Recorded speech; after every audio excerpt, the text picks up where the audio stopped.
Everyone stand while we pledge allegiance to our flag and remain standing for the invocation. I pledge allegiance to the flag of the United States of America and to the republic for which it stands, one nation, under God, indivisible, with liberty and justice for all. Let us pray. Dear Lord, thank you for this day and for allowing us to gather together to conduct the business for the town of Clayton. We ask that you please guide our thoughts and actions throughout the night. It's in your name we pray, amen.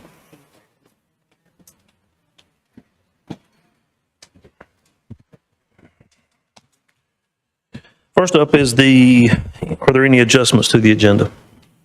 Mr. Mayor Pro Tem, I would like to request that item 3B be moved off of the consent agenda to the new business section because I'm still employed on a part-time basis by the farmers market. So noted. Are there any others? With that, I'll entertain a motion to approve the adjusted agenda. All in favor? Aye. Any opposed? And the motion carries. Next up is the consent agenda. All in favor? Aye. Any opposed? And the motion carries. Next up, administrative items. We'll hear from Lewis Duffy.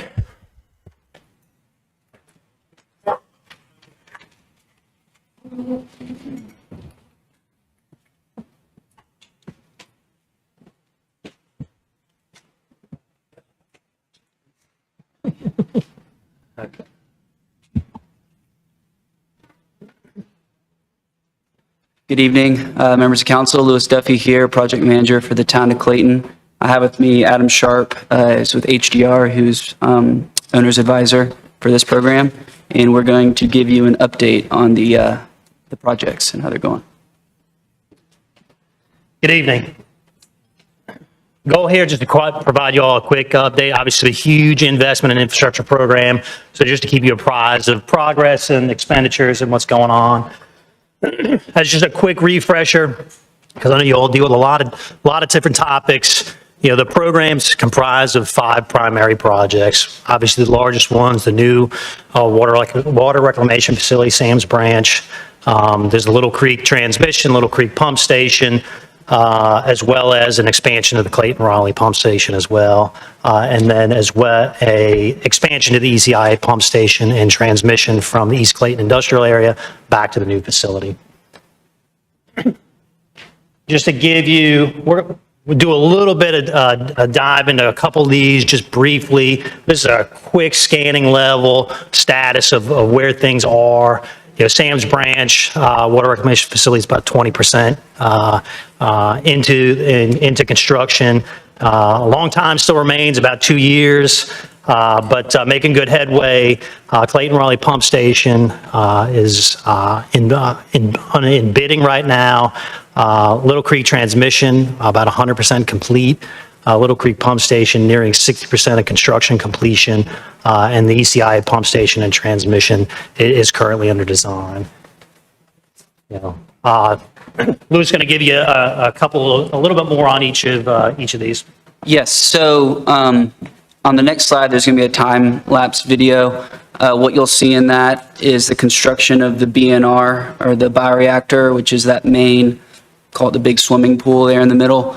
And then some of the tanks, you'll see those to be built. And yeah, that should be about it.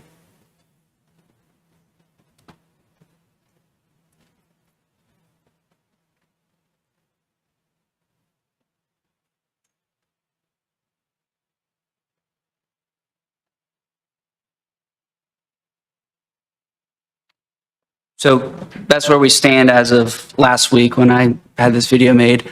We're going to continue building the bioreactor, those tanks that you see on the screen, the 3 clarifiers, the 2 sludge holding, and then off screen to the left are the EQ tanks. In the next 90 to 120 days, all of those tanks will be complete, tested, coated. The bioreactor will be continued to be poured. They pour in sections. The influent pump station will begin to be poured, as well as the headworks, and then other buildings such as the admin building, the thickening and dewatering building, and some of the electrical rooms will start to be constructed.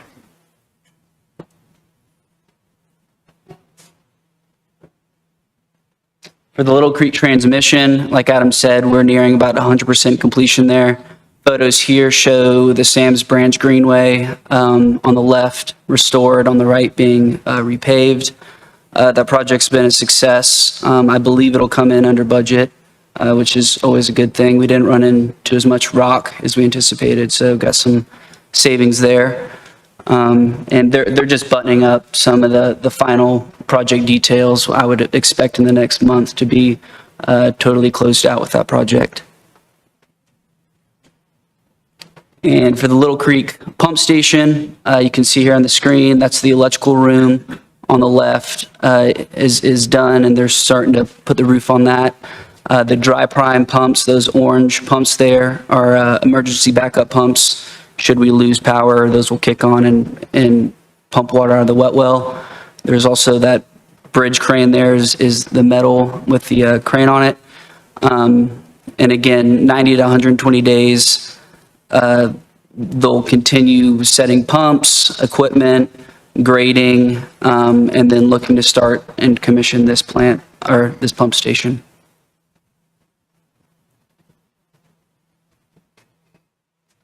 All right, so for the ECIA conveyance, or the pump station to Forest Main, currently the design engineer is completing, working to a further design completion. We've entered the easement acquisition phase. The easement acquisition is very early on in its process, but it's started in a meaningful way. There's ongoing coordination in the green line with Griffles, who's constructing a new gravity line to this pump station. So the design continues to progress 90 to 120 days. We'll be finalizing the design, entering permitting, and well underway with easement acquisition on this front.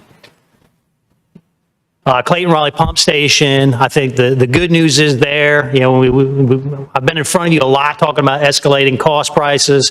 We put out a package for vendors to bid on the pumps and variable frequency drives. Engineers' estimate was $900,000. Low bid came in at $480,000. So that's a positive. When I feel like every time I've been here, I've been talking about escalating prices. So that's a positive here. We are procuring the general contractor separately from the equipment for a number of reasons. That bid is out, and bids are due back from contractors to actually complete the work, install the pumps, and do some modifications here next week. So we'll have a lot better clarity on the final project cost for this expansion in about a week, but a positive and a win on the cost for the equipment here. So just wanted to give you a quick snapshot of some of the financials. We're doing a lot of. Obviously, we're doing a lot of tracking. This is a huge infrastructure investment for the town. Right now, we've got estimates and contracts upwards of $273 million for all this work that we just talked about. Right now, the town has paid out about $61 million. The town's doing a good job of working with the partners of the state. Obviously, there's a lot of loan money that's come through the Division of Water Infrastructure and grant funds, and staying in lockstep with them as far as reimbursement to support the payments for a lot of this. You can see, just looking at that chart, it's a cash flow curve across the entire project out to mid-2026. So a lot of expenditures out in front of us, a lot of progress has been made, a lot of progress to come, but, big picture here is, we're tracking and monitoring, what's going on, what's happening. We're monitoring closely the change orders that come to the table and what the contractors are looking at here. But ultimately, we're tracking on course. The lighter blue lines, or the blue bars in the line, are the actuals, what the invoice is actually coming in, versus the darker blue bars, and the darker blue line is what we projected as far as what that expenditure curve should be over the course of construction across all 5 of these projects.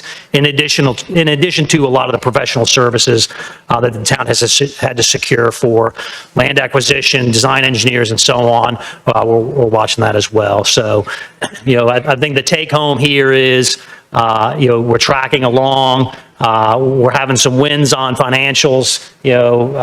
Lewis talked about some savings on Little Creek transmission. We didn't run some issues that we thought we might run into, so that's a positive. I talked about the equipment on Clayton Raleigh, so some wins there and how some of this infrastructure money is being invested.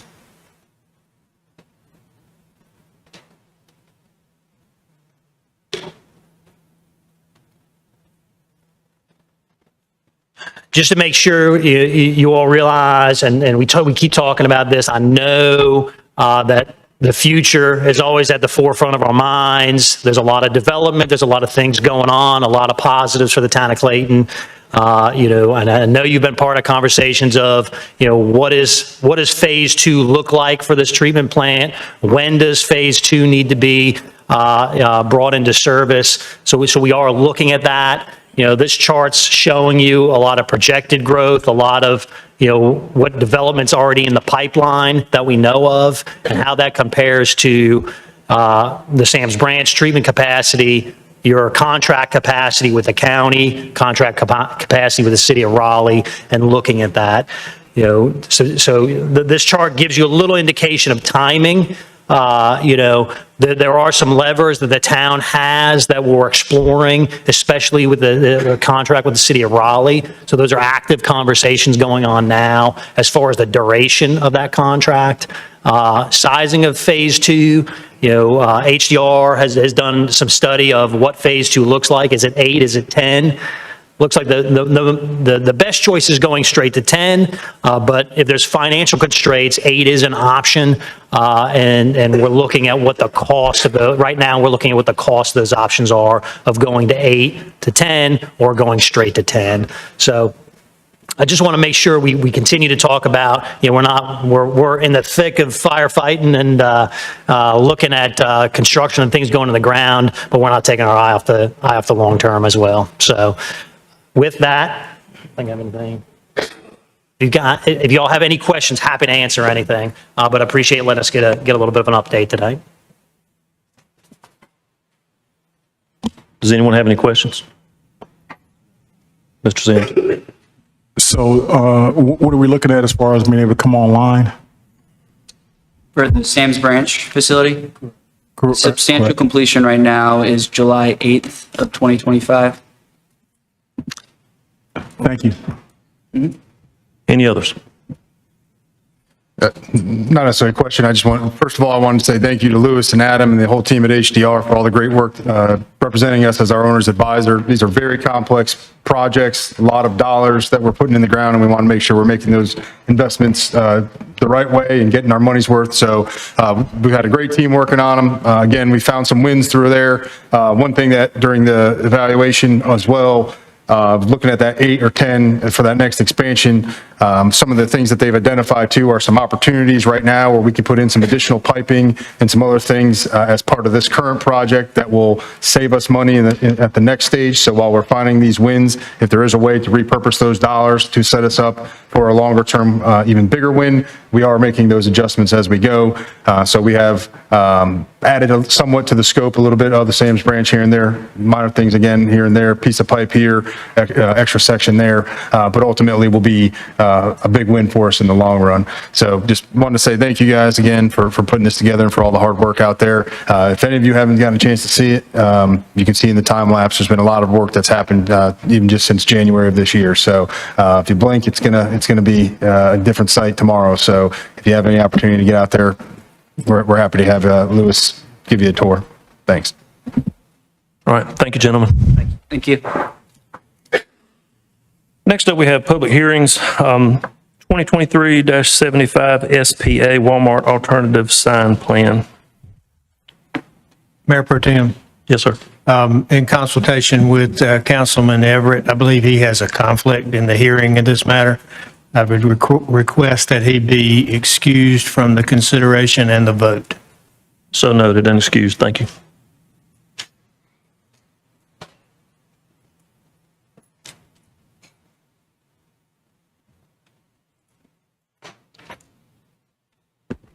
Good evening, and I apologize. I just realized that the title on the slide is from a previous project, not this one. This is the Walmart alternative sign plan. The project number is correct. This is a request to update the master sign plan to replace existing signage on the Walmart building and change out the signage on the monument sign.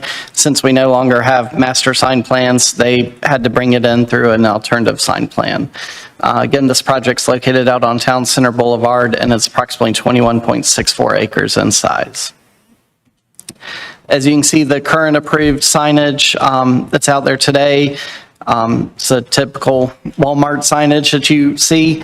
They are proposing to replace that, most, if not all, the signage with what you see on the screen and what's in the staff report packet. They're revising the Walmart sign to a new vertical format. They're also changing out the canopy signage and a lot of the building signage, refreshing it and revising some of the wording. You see here on the screen the sign face calculations. They are actually reducing the total amount of signage on the building, so through this change. The review criteria, it was in the staff report packet. It's also on the screen here. So the proposed signage is consistent with the Clayton design guidelines. As I mentioned, master plan was previously approved for this site in 2016, and this proposed alternative sign plan is just to replace much of that signage. The site is located in the Highway Business Zoning District. The proposed replacement signage then scale with the building and existing signage on the site. The design, scale, and placement of the replacement signage is compatible with the existing signage on the site. The proposed signage is compatible with the surrounding area and zoning districts. The proposed signage is also consistent with the comprehensive growth plan. And the proposed signage will minimize distractions, provide information for customers navigating the site. Town council may impose additional conditions of approval to carry out the intent of this alternative sign plan while still permitting each sign user opportunities for effective identification and communication. The conditions may include, but are not limited to, specification of colors, reductions in the allowable number of signs, total sign face area, location of signs, and types of signs allowed. Staff is recommending approval of the proposed alternative sign plan with no conditions.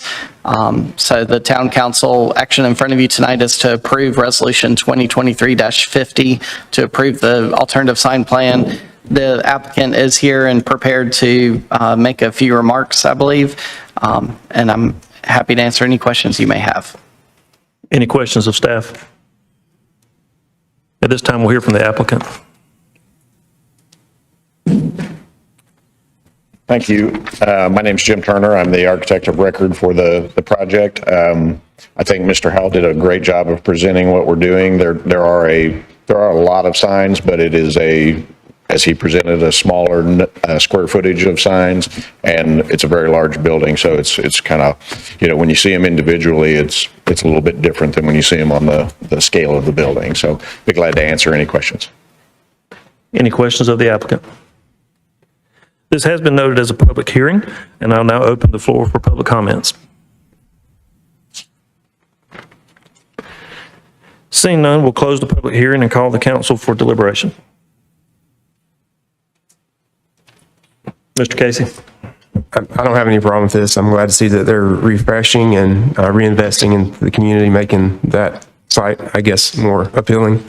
So, I mean, I approve it. I assume everybody else does too. I'll make a motion. I'll make a motion to approve resolution 2023-50. Second. We have a motion and a second. All in favor? Aye. Aye. Any opposed? And the motion carries.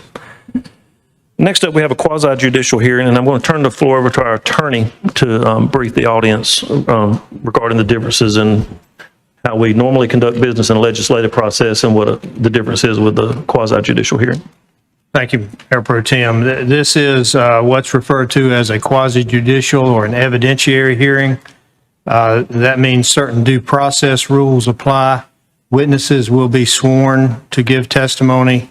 Only testimony that is material and relevant is allowed, and it is not to be repetitive.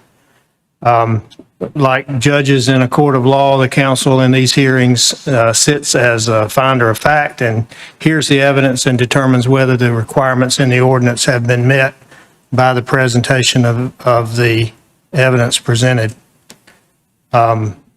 Just a footnote for future reference, we're already at this hearing, but lobbying of council members in this type of proceeding is not allowed by law.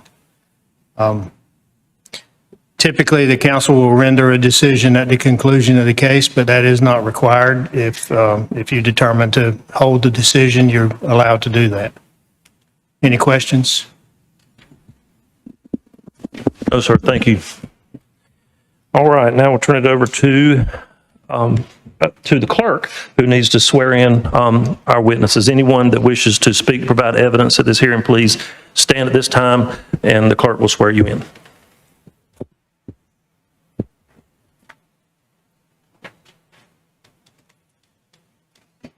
Okay. If you please raise your right hand. Do you solemnly swear or affirm that the testimony you are about to give is true to the best of your knowledge and belief, so help you God? And as you come up to offer testimony, please sign the oath sheet. Thank you. Thank you. Mr. Howell. All right, thank you. So this is a request for a Class B home occupation, which is a special use permit. The location is 53 Grantwood Drive in the Glen Laurel subdivision. It's an existing single-family residence on approximately 0.37 acres. As you can see on the screen here is the excerpt from our regulations regarding Class B home occupations.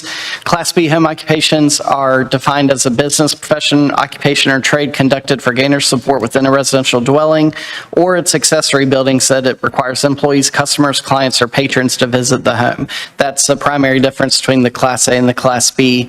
Is Class B, you would either have employees or customers visit the home. Class A, you do not have that. And then there's some specific standards there. It's carried on by a person residing on the premises, employees no more than 2 employees not living on the premises, no more than 20% of the actual floor area of the dwelling shall be in the conduct of the home occupation. No more than 2 vehicles are used in the conduct of the home occupation. Such vehicles are parked off the street. No merchandise or commodity is sold on the premises except what is incidental to the home occupation. No mechanical equipment is installed or used except such that normally used for domestic or professional purposes.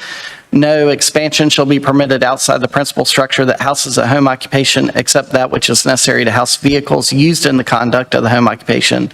Is appropriately located with respect to transportation facilities, water supply, fire and police protection, waste disposal, and similar facilities.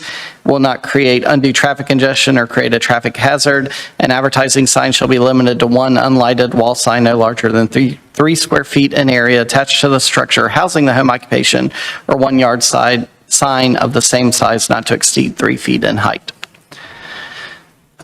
Since this is a since this is a special use permit, the applicant does have to provide evidence and testimony they are meeting the findings of fact. The first finding said the application will not materially endanger the public health or safety if located where proposed and developed according to the plans as submitted and approved.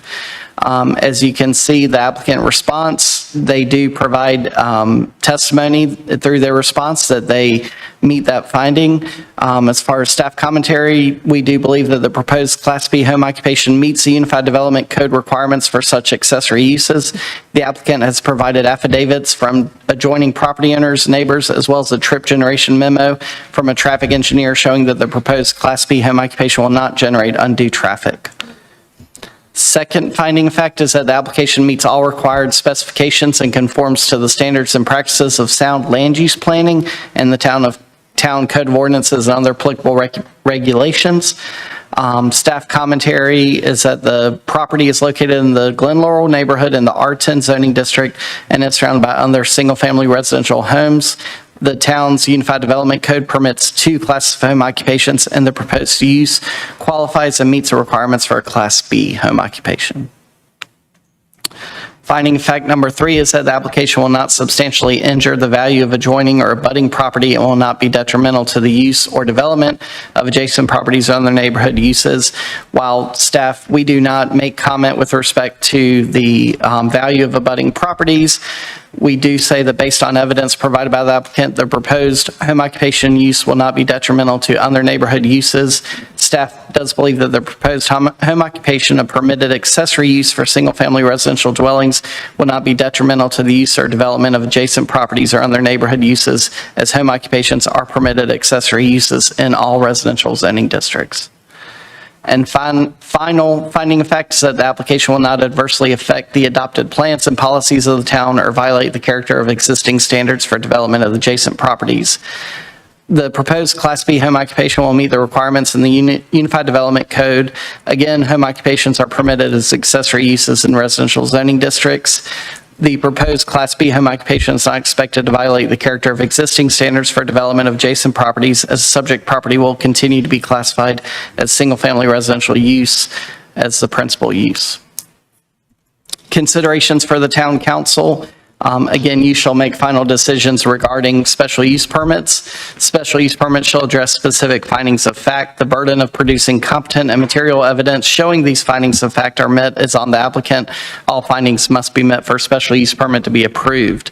Town council shall consider the recommendations in the staff report and may approve the special use permit with conditions, or add or remove conditions with the agreement of the applicant, or deny the application upon finding that one or more of the findings of fact are not met, or may send the application back to the technical review committee for additional consideration. Staff at this time is not proposing any conditions for this proposed Class B home occupation. However, the town council may impose conditions based on testimony and evidence presented at the public hearing, again, with the approval of the applicant.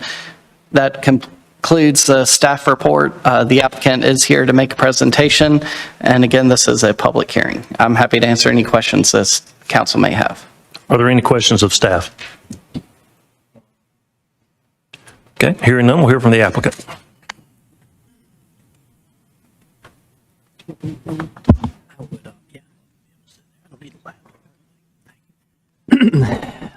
Good evening, Mayor Pro Tem Thompson, members of the Town Council, Mr. Colley, Mr. Capola, Madam Clerk. My name is Benton Sari. I'm here on behalf of Mike Murray and NC Aquatics. I do want to address something that Mr. Colley said earlier about lobbying, and I think that's a testament to why so many people are here tonight. Mr. Murray and his family have provided a needed and a very well thought of and regarded service to members of the Clayton community. In fact, just as an example, that if you're here tonight in support of Mr. Murray, would you raise your hand?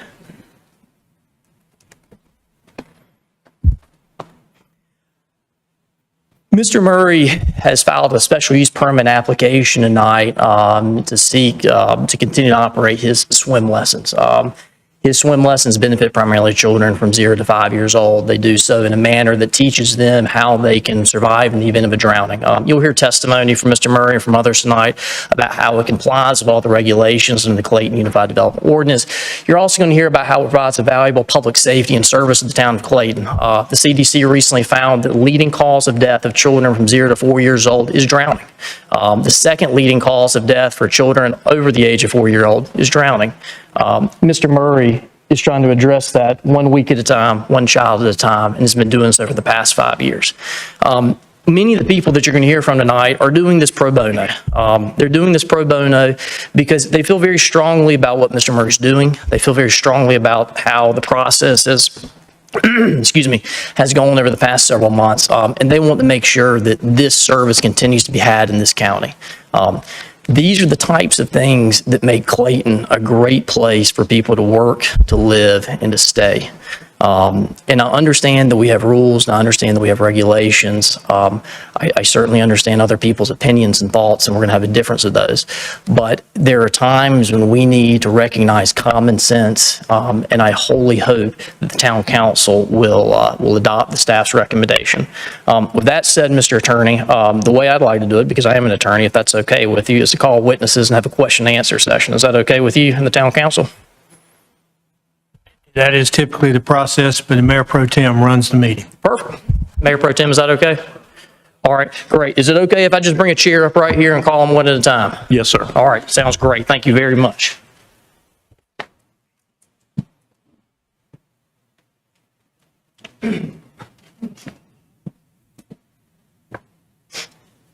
Mayor Pro Tem, I'd like to call Michael Murray as my first witness.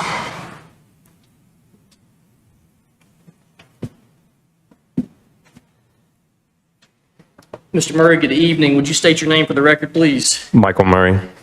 Can you tell the town council a little bit about yourself? Yeah, so I moved to Clayton in 2015 with my wife, Jennifer, back there, and my daughter, Caroline. We've since had our daughter, Isabel. At the time, I was a senior manager for Accenture, traveling a lot. And then we had our baby, Isabel. And, you know, my wife's a physician and has a call schedule, so I couldn't continue that dream, so I had to find a new one. And that's when I started doing the swim lessons, and it's become a very important passion and something that I want to continue to do. But yeah, so that's pretty much it. Michael, can you tell the town council generally what you're seeking a permit to do? I am seeking a permit to continue teaching my swim lessons in my backyard that I've been doing since 2018. And yeah, that's it. Have you previously sought a permit to do this? Yes, I have. Can you tell the town council a little bit about that process and story? Yeah, so in 2018, I called up to the town and I asked them what I needed to do to get a permit to run my swim lessons. They told me to come up to this very building. I went to the planning office. I sat down with someone. I honestly can't remember who it was. It was 2018. And they asked me what I wanted to do. I told them I wanted to teach swim lessons in my backyard. I explained how my program worked, and they said that sounded wonderful. They said, this is what you need. You owe us $50. I paid the $50. They gave me the permit, and they said, as long as you keep operating each year, you don't need to reapply. And then in 2020, I think with COVID and everything, I called back up here just to make sure everything was still copacetic, and they said, yeah, all good, as long as you're still operating. Is this a copy of your permit that you received? Yes, this is it. And what type of permit is that? Says Class A Home Occupation, NC Aquatics, LLC. And I was going to ask a question, but who is the permit issued to? Issued to Michael F. Murray And NC Aquatics. and NC Aquatics. And at the time you applied for the permit, you did tell the town of Clayton staff that you were going to offer private swim lessons in your backyard, correct? Correct. Okay. And so they were aware, and that's actually on the application, is that right? Yes, correct. And has town staff verified that recently for you? Yes, I believe so. All right, great. I'm not going to enter the permit into evidence, but just for the sake of illustrating that he's been operating that way. And to your knowledge, is that a public record that anybody can obtain? Yes. Okay. There's no concealment, it's not sealed or anything of that nature, right? No. All right. Tell the town council about the specialized nature of the swim lessons that you offer. Yeah, so it is a program it's a swim float swim program, and it's rooted in survival swim. So I teach kids, as soon as they're able to walk, I teach them how to be able to swim and survive in the pool. So I teach them how to swim and then roll over onto their backs so they can breathe and rest, and then continue swimming to safety. It's quite specialized. I had to go down to Florida. Technically, it's 4 weeks. I ended up staying about 4.5, 5 weeks because I wanted to do more with stroke swimming too. And so I worked with their swim team down there to fine-tune my skills on teaching strokes as well, because I knew there were a lot of older kids in the area as well that needed work with that. And I also wanted to turn my own daughter into a next Katie Ledecky. I think we talked about drowning earlier. Maybe you heard me mention that. Is drowning prevention one of the focuses of your program? Yes. Why so, I suppose? Well, for the reason you mentioned, it's one of the leading causes of death for children. And it's obviously devastating if you met anyone that's gone through it.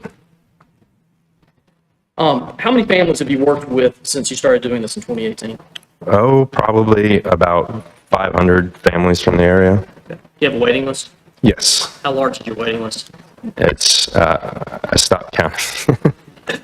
More than 100? Way more than 100, More yes. than 200? It's probably around 200 to 300 families. And you're primarily serving people that are located here in the town of Clayton, right? Yes, in Johnson County. And most all of your people, I mean, almost 99% of them live here in Johnson County, right?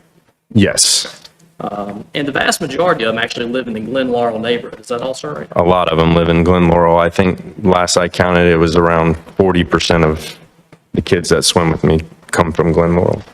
Prior to this year, has anybody complained about your swim lessons? No, Okay. Had the nature of your lessons changed any at all since 2018? no, Okay. So you've been offering the same program on the same schedule, with the exception of maybe some COVID modifications since 2018? correct. Okay. All right. I want to talk about just kind of how the swim lessons work, because Right. these are ongoing, right? Yes, Where do you hold the swim lessons? I hold them in my backyard pool. Okay. Tell the town council about your house. What's it look like? I guess, how's the house layout look? So we have like, it almost looks like a ranch style house. From the front of it, it almost looks like one story. We just painted it a new blue. I think you guys would like it. Keep the lawn up very well. You can't really see anything from the front of the house in the backyard. It's quite private back there. And then we have a 5-foot, like wrought iron, it's not wrought iron, but it's like wrought iron looking fence around the whole backyard, or around the pool area of the backyard. And yeah, in the backyard, there's about a 30 by 16 foot swimming pool that I utilize for the lessons. Can you, do you have a permit for that pool? Yes, I do. And is that, I think you mentioned, but that pool is fenced, right? Yes, correct. Is it gated? Yes, Does the gate have a locking mechanism on it? it does. Do you test the pool water with frequency and regularity that's required by, I guess, health department standards? Yeah, I test it twice a day myself, and I bring it to the pool store at least once a week. Have you verified that the permit that you have for your pool is correct with the town of Clayton? Yes, I have with, yeah. Did you use a third-party contractor to build your pool? Yes, Clearwater pools. Okay. Can you describe the process that you use for dumping the water and refilling the pool?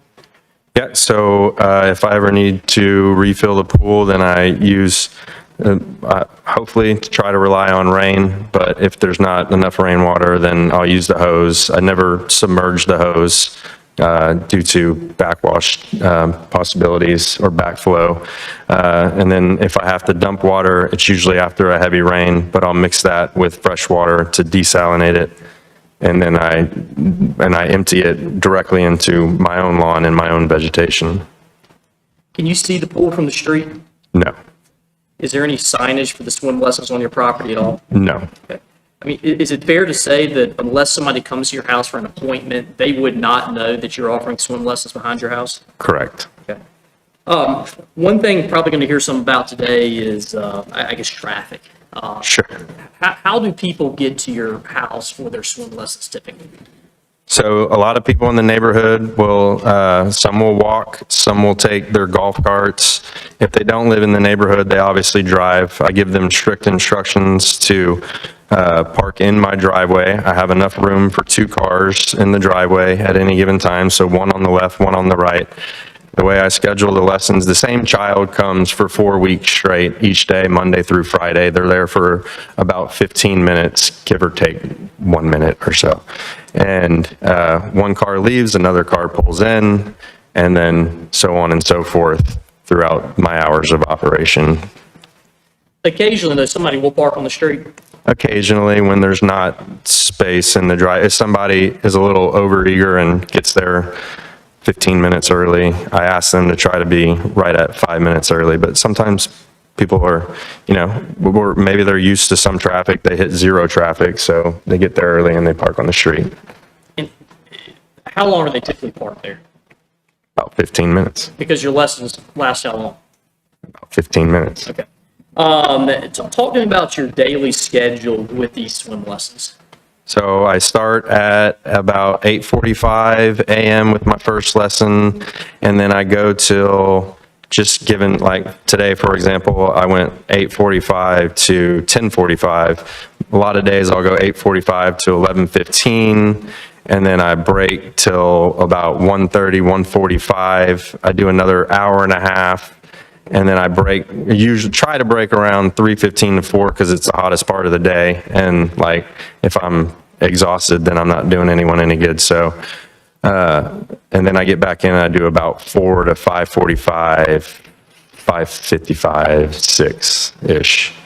And then I'm out and I'm done. And sometimes my own kids will come down and swim and play. Do you do this year round? No. What months of the year do you? I usually start towards the end of April and then I end at the end of September. And then maybe if there's one straggling kid, I'll offer them some lessons the first week of October, and then I end it. Do you reside at 53 Grantwood Drive? Yes. Are you the only person that offers swim lessons there? Yes. Is less than 20% of the property used for swim lessons? Yes. Do you use any vehicles to conduct the swim lessons? No. Do you sell any merchandise or commodities in connection with the lessons? No. With the exception of the pool equipment, do you use any other machinery or equipment on the property for the lessons? No. Do you have access to fire, police, and EMS services? Yes. Do you receive water, electricity, and trash services from the town of Clayton? Yes. Do you have access to a paved road? Yes. Do you have any advertising signs on your property? No. Have you ever had the fire department or EMS called to your property? No. Prior to April 1st, 2023, have you ever had the police called to your property? No. Do you believe that your swim lessons cause public safety issues? No. In fact, do you believe that your swim lessons enhance public safety by reducing drowning risk in small children? Yes. So I want to go back to the question I had a caveat to. Did you have the police called to your house at some point? Yes, I did. June 16th, Friday, June 16th this year. That was after the complaint was filed. That's correct. Do you have any, did you talk to the police officers when they came to your house? Yes, I did. Tell the town council about that conversation. They came to my house. They said that they received a call that they heard a baby crying and yelling, and that whoever called was concerned for the safety of the child. And I told them, yes, there was a child here. He was crying.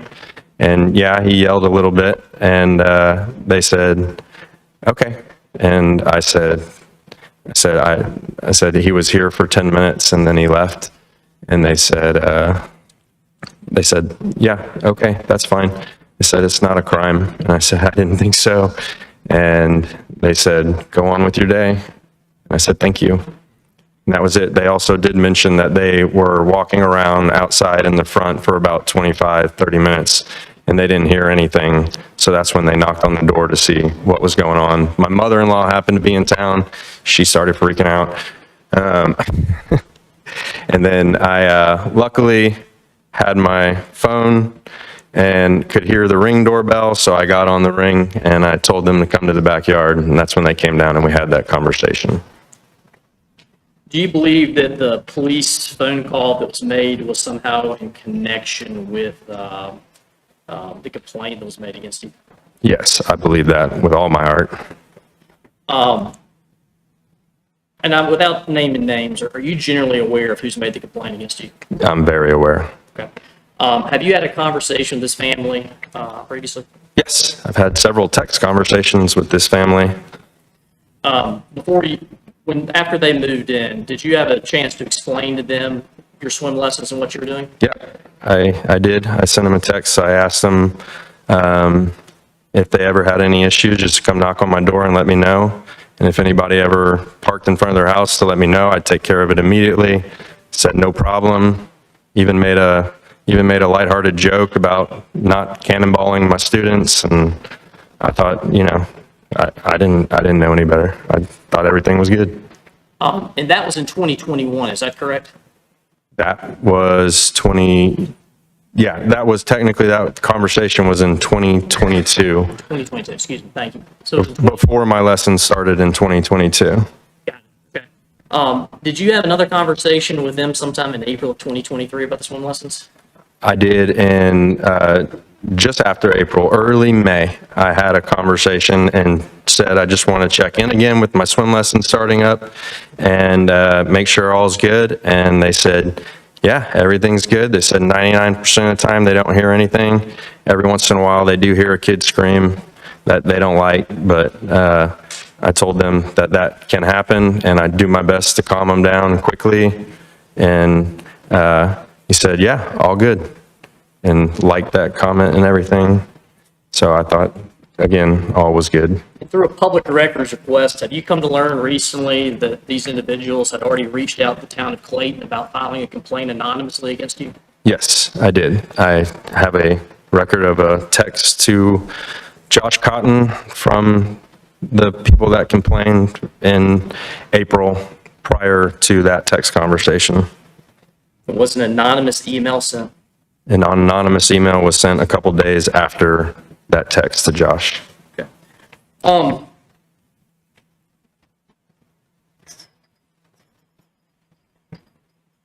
Other than the neighbors that are to the right of your house, have you received complaints from anybody else that lives within a 100-foot radius of your property about your swim lessons? No, zero. Okay. In fact, have you talked to all of your neighbors? I talked to every single one of them. All right. I'm going to go through some documents, and I just want to make sure that I understand, or we can kind of walk through this. May I approach Mr. Mayor Pro Tem?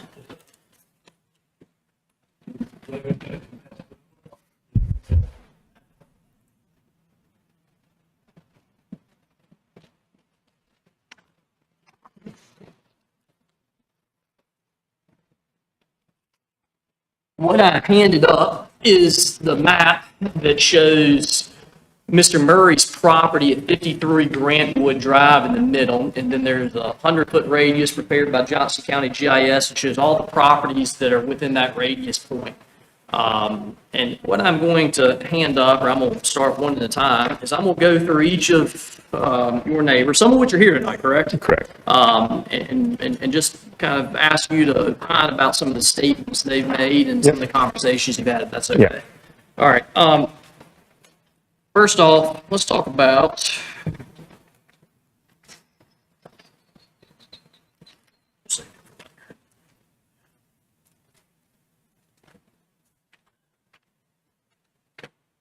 let's just start from the top. With the exception of the neighbors that filed a complaint against you, have all of your other neighbors voiced their support or non-opposition to your swim lessons? Yes. Do I possess affidavits from all those neighbors with the exception of one? Yes. And who's that one that that you talked to that said they weren't opposed to it but wouldn't sign an affidavit?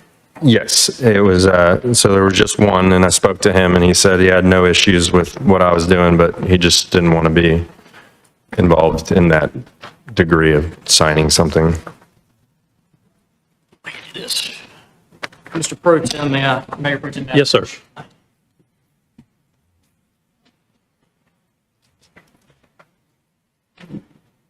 Mr. Cobb, just because I don't want to incorrectly do something, would you like me to move to enter documents to evidence, or is just handing them up sufficient?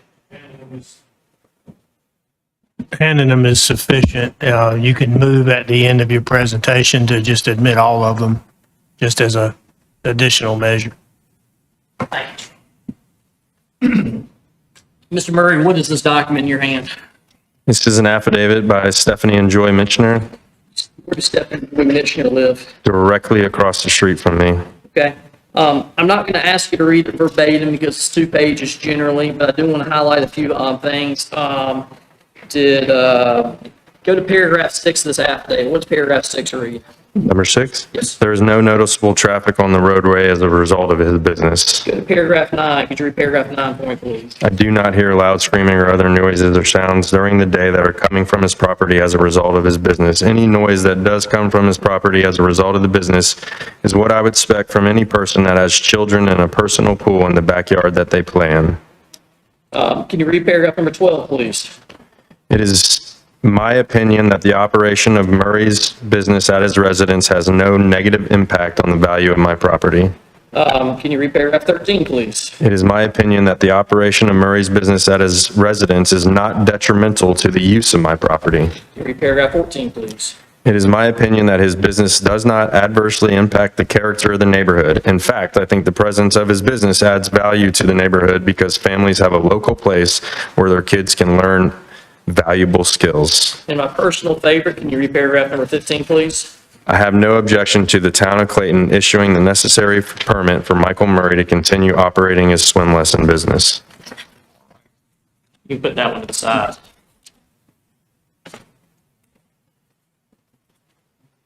Mr. Mayor Pro Tem, may I approach? Yes, sir.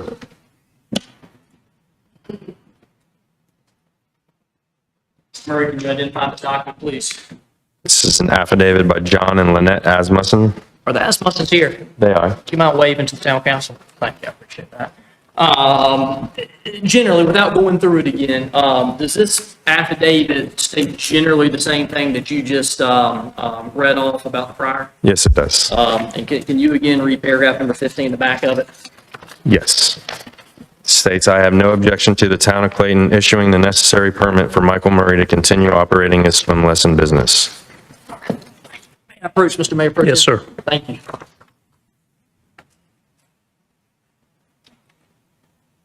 Mr. Murray, can you identify this document? Yes, this is an affidavit from Pat DiGirolamo. Can't say his last name. And where does Miss Pat live? Mr. Pat lives catty corner to me, so across the street and to the left. And they will be on the list of living within 100 feet of your property, correct? Correct, yes. And can, again, generally the same thing with this, within this affidavit that was in the prior affidavit? Yes, correct. Can you read paragraph 15 again? I have no objection to the town of Clayton issuing the necessary permit for Michael Murray to continue operating his swim lesson business. And Mr. Murray, I just want to, for the record, of course, on the back of each of these pages is a notary affidavit, is that correct? Correct. So these are sworn statements, right? Yes. Okay, great. May I approach, Mr. Mayor? Yes, sir.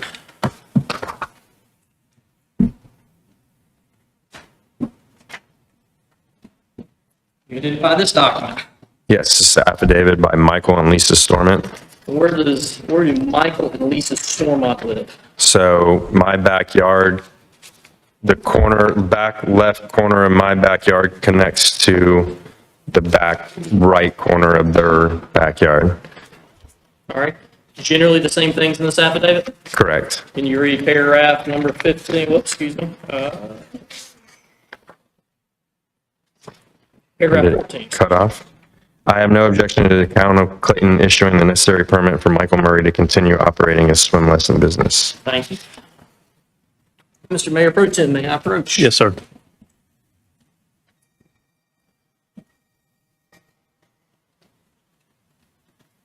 Mr. Murray, can you identify this document? Yes, this is an affidavit from Jerry Glenn Lilly. All right. Where does Jerry Lilly live? Jerry lives, so 2 doors down and to the right. So you go around the block and he's 2 houses down. All right. Can you read paragraph number 14, please? I have no objection to the town of Clayton issuing the necessary permit for Michael Murray to continue operating his swim lesson business. Generally says the same thing about Yes. value and character of the neighborhood? Correct. Okay. Mr. Mayor Pro Tem, may I approach? Yes, sir. Mr.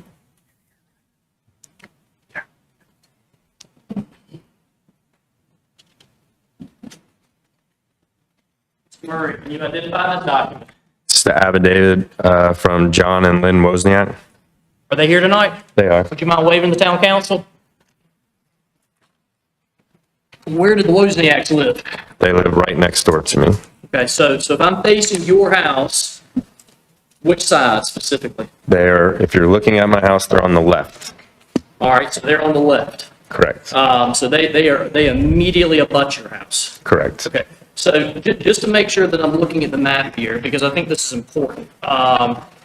Your house is 53 Grantwood Drive, is that correct? Correct. All right. Yes. So immediately abutting your house, you have the Wozniaks, correct? Correct. And then you have the people that also live at, let's see here, is it 80 Middle Crestway, is that right?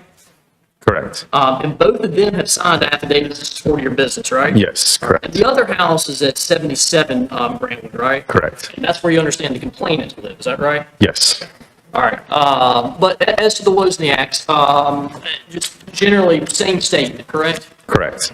Same affidavit that don't believe it adversely impacts their property, is that correct? Correct. don't believe that adversely impacts the character of the neighborhood. Correct. Can you read my favorite paragraph again?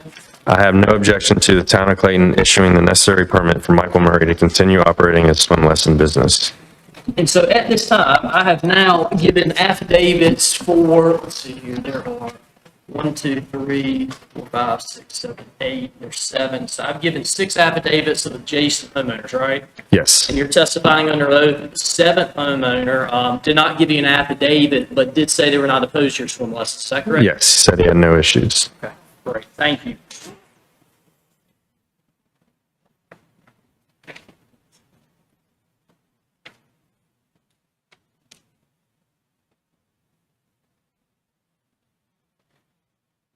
Can you describe your understanding and nature of complaints that are made against your business? So the first complaint that was from the anonymous email was centered completely around traffic and running a business from my house. That was the first complaint that was my understanding of the issue. And then from there, I understand that there was complaints of just in general that they considered it a nuisance to them. Was it because of the noise it was considered a nuisance? Well, I believe that and the supposed traffic. And do we have a traffic report that we're going to hand up tonight showing where the traffic isn't an issue? Yes. Did you testify earlier that most of the cars park in your driveway as it is? Yes. And most of the people actually walk or take a golf cart there? Yes. All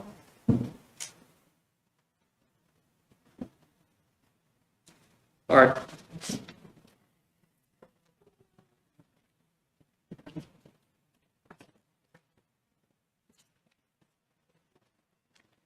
May I approach Mr. Mayor Pro Tem? Yes, sir.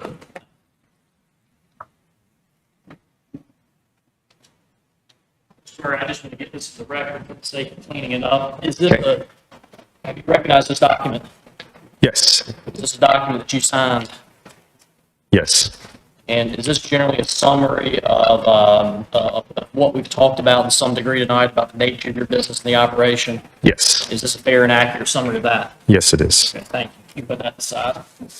I want to talk about the nature of your business's impact on the character of the neighborhood. Okay. May I approach Mr. Mayor? Yes, sir. Who is Michael? Who is Michael Beach? He's a neighbor and the former HOA president of our neighborhood. Does he live just down the road from you? Yes, he does. And within 500 feet, Yeah, give or take. okay, give or take. Did you talk to him about supporting your, I guess, your swim lesson operation as well? Yes, I did. Was he willing to sign an affidavit in support of it? Yes. Okay. And did he offer testimony or statement within his affidavit that opined that the swim lessons would not negatively impact the character of the neighborhood? Yes, he did. Can you read paragraph number 14 as well? It is my opinion that his business does not adversely impact the character of the neighborhood. In fact, I think the presence of his business adds value to the neighborhood because families have a local place where their kids can learn valuable skills. I am the former president of the Glen Laurel Homeowners Association and have unique and personal knowledge about the character of the community from that role. May I approach Mr. Mayor Pro Tem? Yes, sir. Mr. Murray, did you have a neighborhood meeting that was required by the Uniform Development Ordinance down at Clayton? Yes, I did. Tell me about when that meeting occurred and what's talked about, who was there. It occurred Friday, July 28th at 6 p.m. and it was myself, my wife, John and Lynette Asmussen and John Jordan. Did all the neighbors we talked about earlier, did they all receive notice of this meeting? Yes, they did. And it was held really close to their homes, right? It was held at my house. Tell me about what was discussed at that meeting. Just my stuff application and then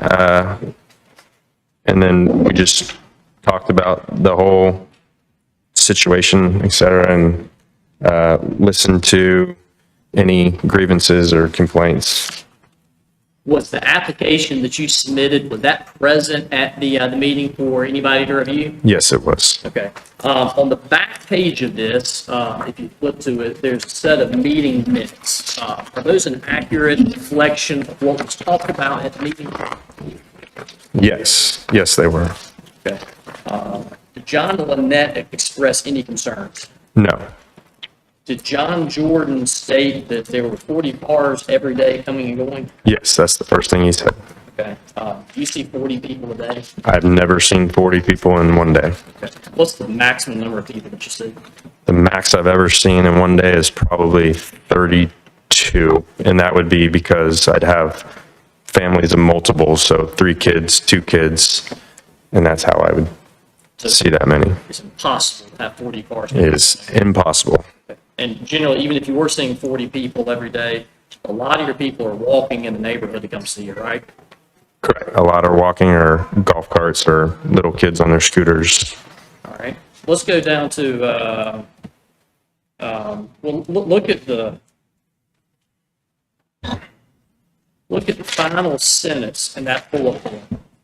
Or excuse me, that paragraph. Can you read that to the record? The second to last, not the meeting. The last sentence where it says it was also discussed.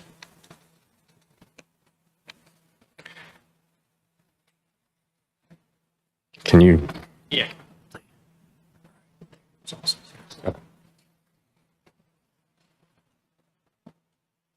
It was also discussed that cars do not park in front of Mr. Jordan's property, and this was confirmed by Mr. Jordan. And in the next bullet point, what other concern did Mr. Jordan express? He expressed that he had concerns about it being a nuisance because there were screaming babies all day. And after you discussed that concern, what was the finding? It was finding that it wasn't, not even possible for it to be all day, and that any of the babies that are crying or screaming only swim for 10 minutes, and there's really only about a small handful each day. And I see the penultimate bullet point, that you had a prolonged discussion, and you said there was at least a reconciliation or an apology or some type of admission that you should have reached out to the person. Is that right?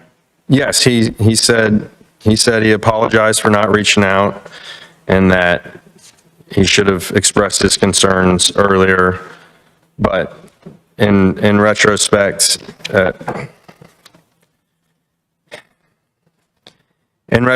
I don't know what to believe, because he also told me that night that when I spoke to him in May, that everything was still fine. And then later, that was only to find out that they reached out to the town in April. So, All right. We're going to move on from these minute meetings. Just ask you a couple of questions, and we'll be done with Mr. Murray here in a second. Do you have any reason, information, evidence, or knowledge that the operation of your swim lessons to your property caused a negative impact on the adjacent or abutting properties to your home?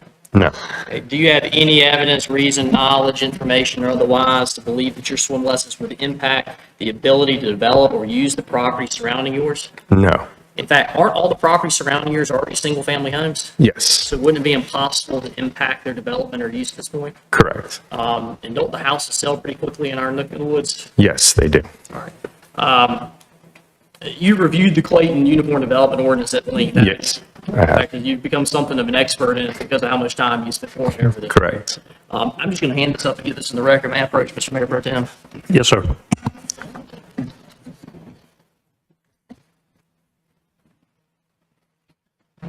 Can you read the section at the top just for the record, Mr. Murray? A, Sorry.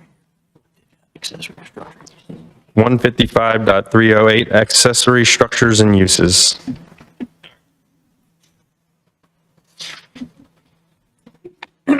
Go to the second page. Okay, When you see it in the near bottom, it says home occupations, right? correct. And do you see where it says prohibited home occupations? Yes, All right, and it says the following uses are not permitted as home occupations. yes, I see. All right, can you read those into the record? I can. Vehicle and/or body and fender repair, outdoor repair or outdoor storage, commercial, nursery, or truck farming, food handling, processing, or packing other than services that utilize standard home kitchen equipment, medical or dental lab, restaurant, sale or repair of firearms, bulk storage or flammable liquids, funeral homes and mortuaries, animal hospitals and kennels. Does it say swim lessons anywhere on there? No. Thank you. You can put that inside. Approved, Mr. Mayor Pro Tem.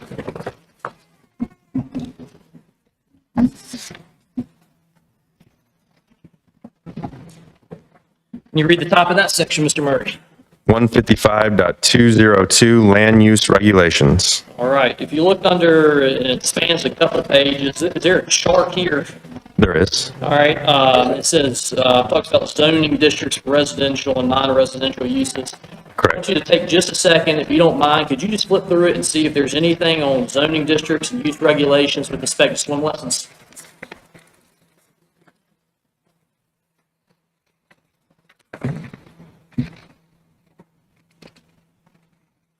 I don't see anything. Put that aside. May I approach Mr. Mayor Pro Tem? Yes, sir.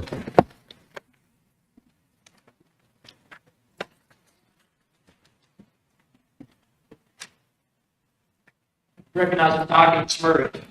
Yes. What is this document? This is the site plan that I submitted for my application for the special use permit. Did you receive any negative feedback or proposed edits from town staff?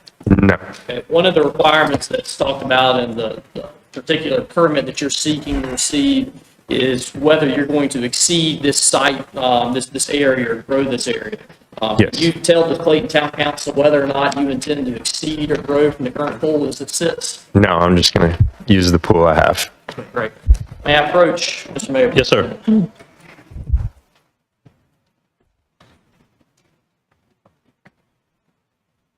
you identify this document, Mr. Murray? Yes, this is my home occupation. So this is just maps of the area. And are the comments that are listed on the special use permit in each of the sections, are these your responses to these findings of fact? Yes, where it says applicant's response, those are each of my findings.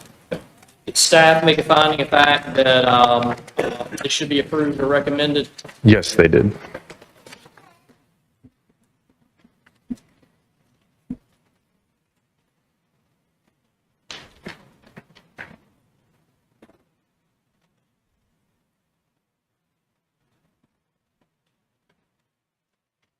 I'm going to ask you one final question, Mr. Murray. I'm going to let you stand down. Is there anything else you would like to share with the town of Clayton with respect to your business for this application? No, just that I mean, yes, I've been doing this since 2018, like I said, and it's never been an issue. I've always tried to be proactive and reaching out and doing the right things. I tried to set it up the correct way when I came to the town in 2018. I thought I was doing everything right, and I've just been extremely disappointed and saddened and disheartened by the whole situation. And I hope you guys can keep letting me do what I've been doing and saving lives. Thank you, Mr. Murray. Thank you. Mr. Murray, before you sit down, could you please sign the sign-in sheet on the podium? Thank you.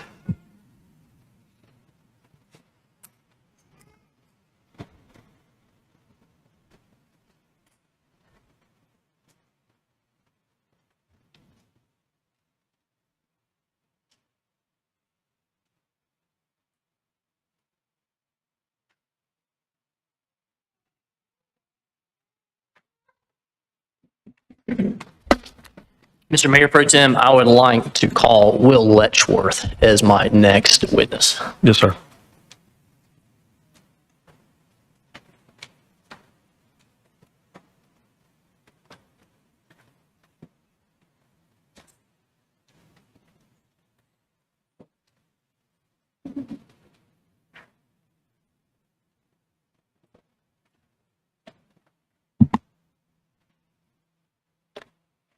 Good evening. Mr. Letchworth, can you state your name for the record? William Edwin Letchworth. Describe, and I guess you're used to being on the other side of this podium typically. A little bit of that, a little bit of this, yes, sir. A little bit of that, a little bit of this. All right. Mr. Letchworth, what is, can you tell the town council about your occupation, what you do for a living? Yes, I'm a professional traffic engineer. I have over 19 years of experience developing traffic engineering and transportation planning work, including quite a few TIAs, anywhere between here and Hawaii. So, Would you, I believe you said you're a professional engineer. yes, sir. And that you have that certification and license, is that correct? Yes, sir.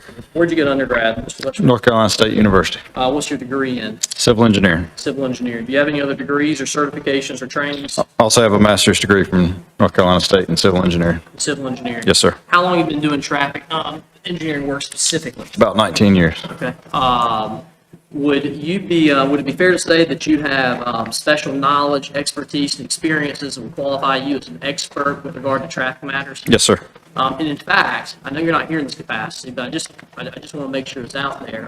Do you have another hat that might be helpful in analyzing TIAs and traffic? Yes, sir. I also serve as chair of the Johnson County Planning Board. Okay, just make sure Johnson County Planning Board. Yes, sir. Clayton Planning Board. Correct. All right. Are you familiar with the property at 53 Grantwood Drive in Clayton? Yes, sir. Did you have a chance to prepare a traffic impact report or trip generation report with respect to this property and the swim lessons being provided with Mr. Murray? Yes, sir. And did you hear Mr. Murray's testimony? Yes, sir. Did anything about Mr. Murray's testimony change what you're about to talk about with respect to your report? No, sir. And was your report submitted as part of the special use permit application? Yes, sir. All right. May I approach Mr. Mayor Pro Tem?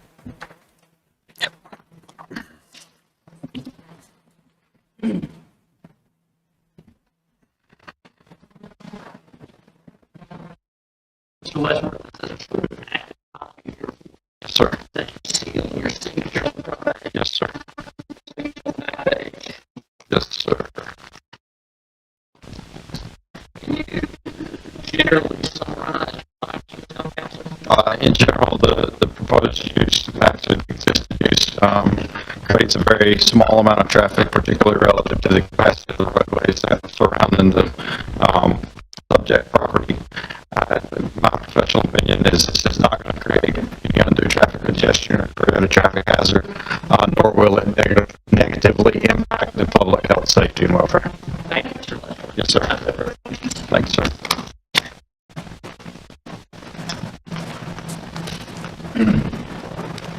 Mr. Mayor Pro Tem, my next witness, I'd like to call Derek Wyatt.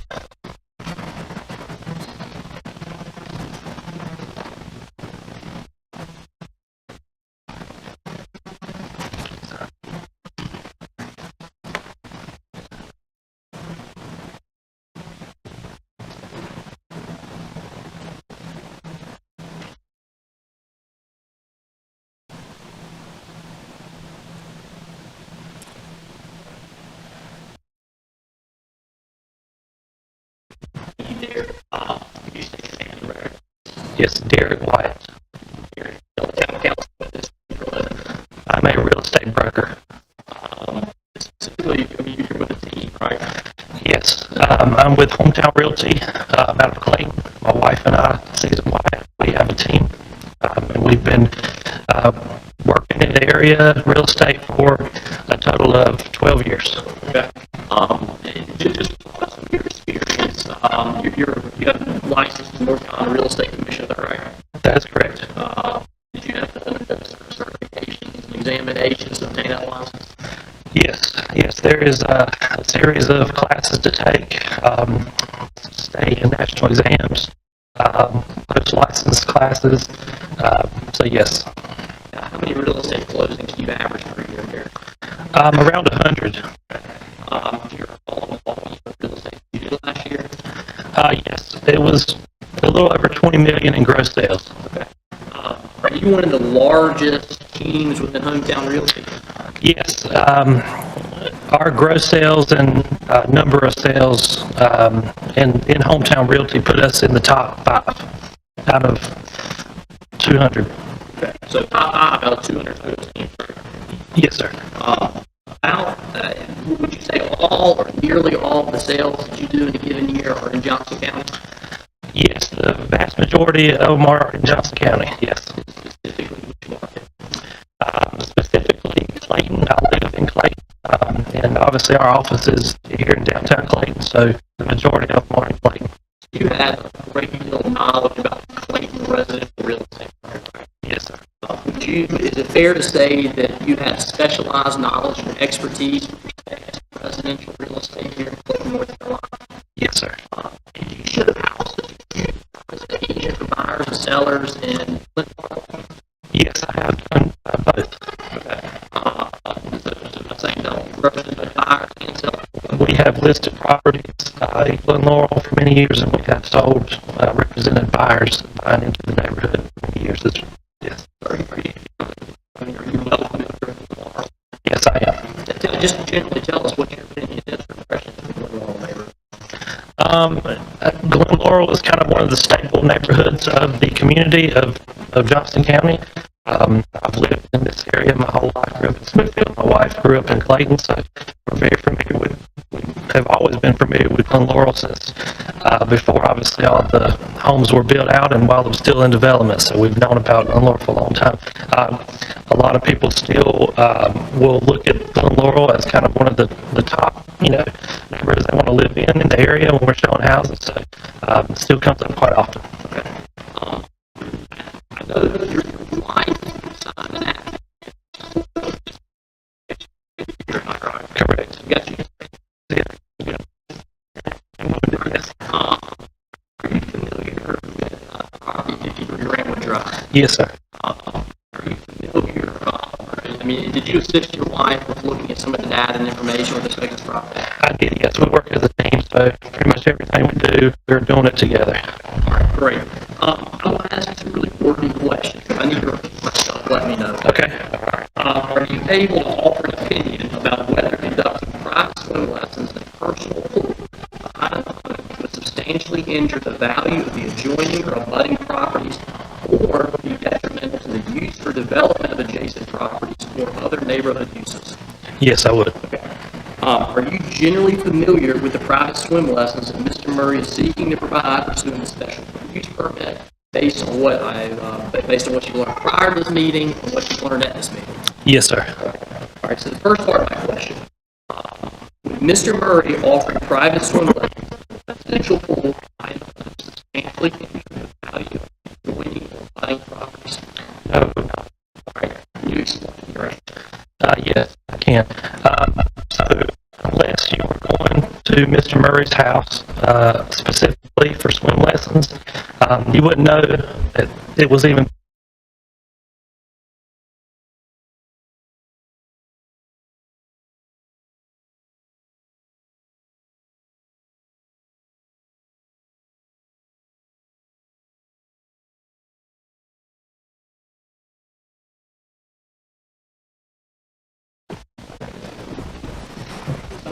On the street, it would be very brief, obviously, because from my understanding, the lessons are only 15 minutes.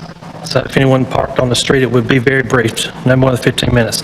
Because of how discreet the business, the operation is in my opinion that Mr. Murray's business will not have any impact at all to the value of any adjoining properties on his land. Additionally, there's some data that I provided that is helpful because Mr. Murray has been operating these swim lessons for at least 5 years. I was able to pull recent property sales within the vicinity of the home and none appear out of line. It appears the operation has not previously had any negative impact on any of the value of the homes. Mr. Mayor, Pro Tem, may I approach?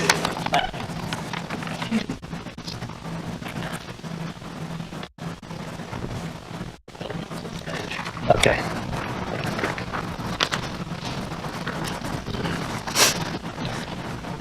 You identify that document, Mr. White.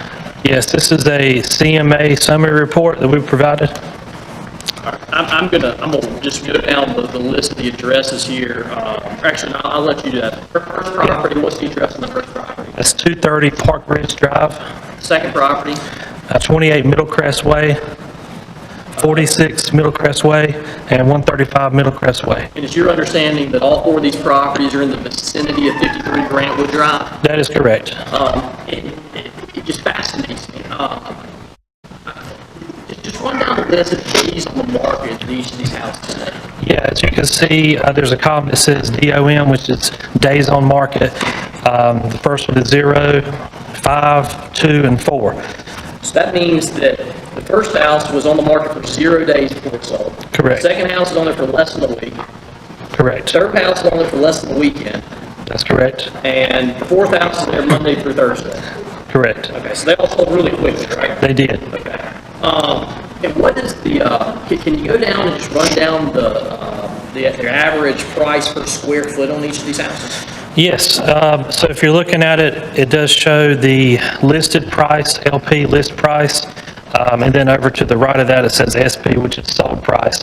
So if you look at the list prices, for example, the first one is 442,000, actually sold price at 450.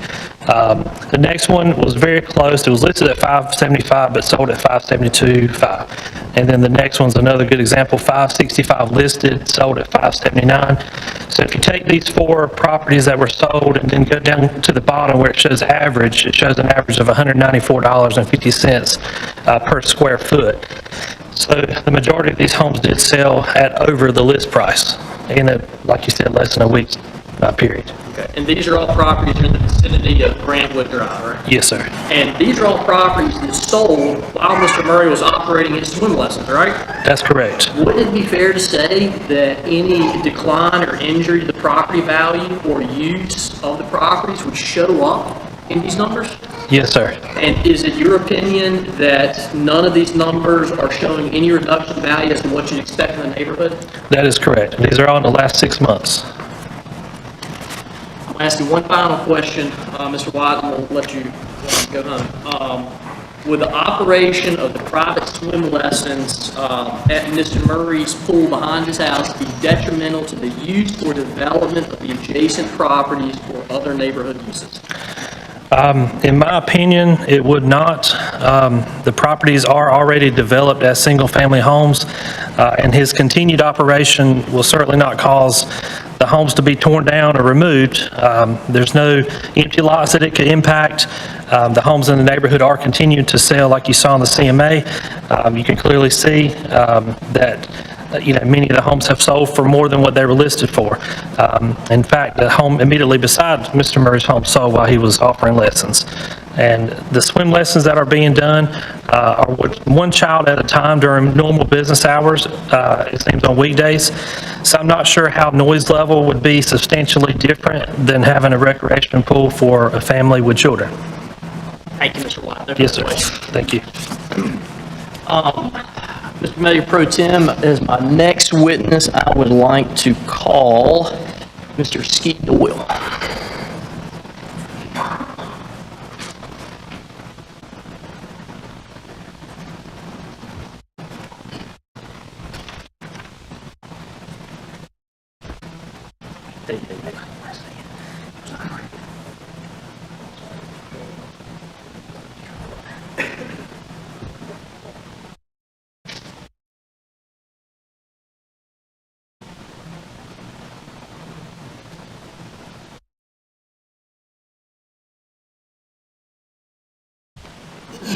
Mr. Doyle, could you state your name for the record? Charlie Doyle. I go by Ski. But you go by Skeet, right? Yeah. Okay, so I wasn't wrong with that. Yeah, that's correct. Mr. Doyle, where do you live presently? I presently live at 585 Hookup Farm in Flowers Plantation. Okay, you're here for a very specific reason, and can you tell the town council why? I used to live in 77 Grantwood. 77 Grantwood, is that the house where you understand the person complaining about Mr. Murray's business to live? That is correct. Okay, great. I'm going to hand you, may I approach Mr. Mayor? Yes, sir.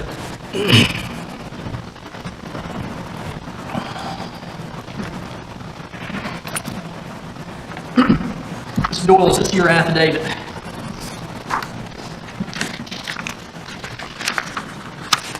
Yes, it is.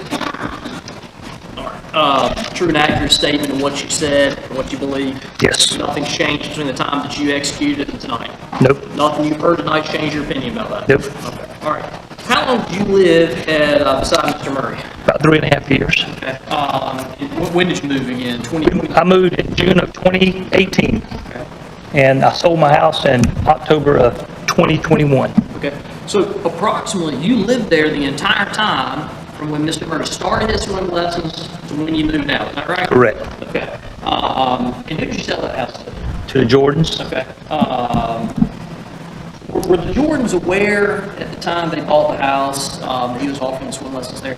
Yes, they were. How do you know that? Because my realtor, it was brought up between two realtors. The realtor talked about They did. it. When you sold this house, you were how much sold for? $530,000 Okay. Do you think that was a fair price? at the time. Yeah. If I'd have waited, I'd got a lot more, but.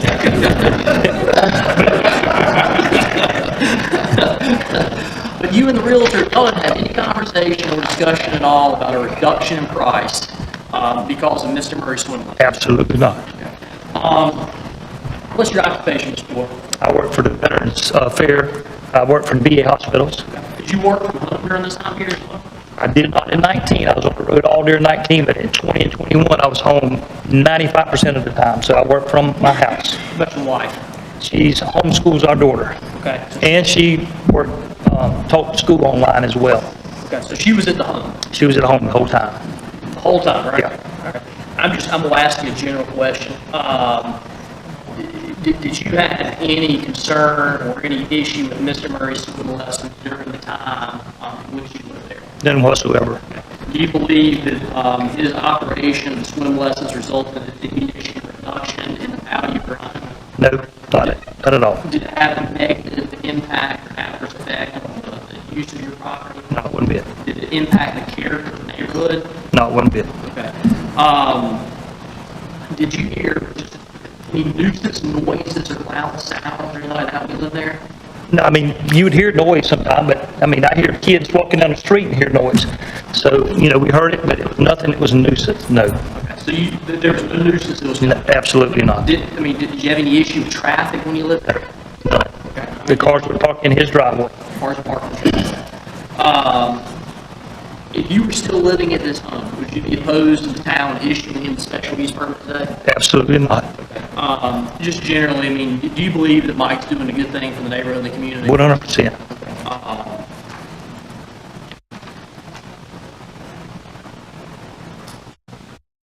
Anything else you want to share with the town council? Mike's just a great guy. He's done everything by the book. He keeps everything clean. And, you know, anytime that he even thought he had an issue, he would come to me just like he evidently went to John. That's what he said earlier.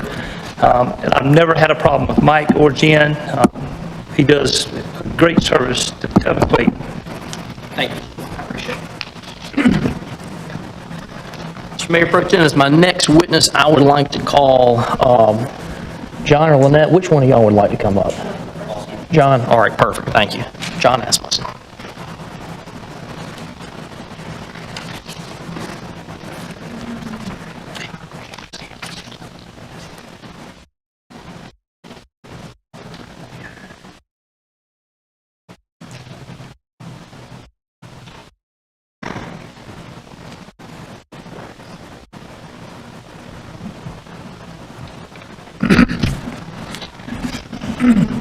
Please state your name for the record. John Asmussen, Mr. Asmussen, where do you live? 80 Middlecrest Way. And do you abut Mr. Murray's house? I do.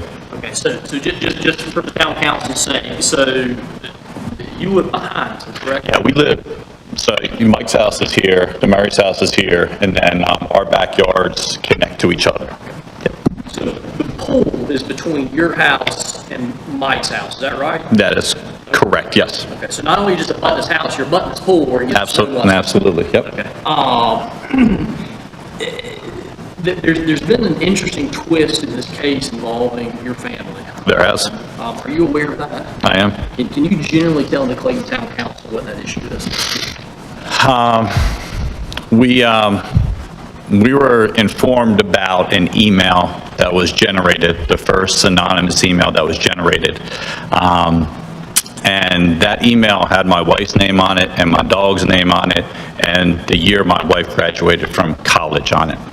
And it was very disturbing to know that a finger was pointed at us and my wife in particular.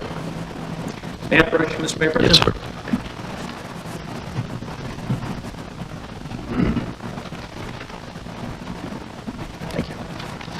John, is this a copy of that email? Yes, it is.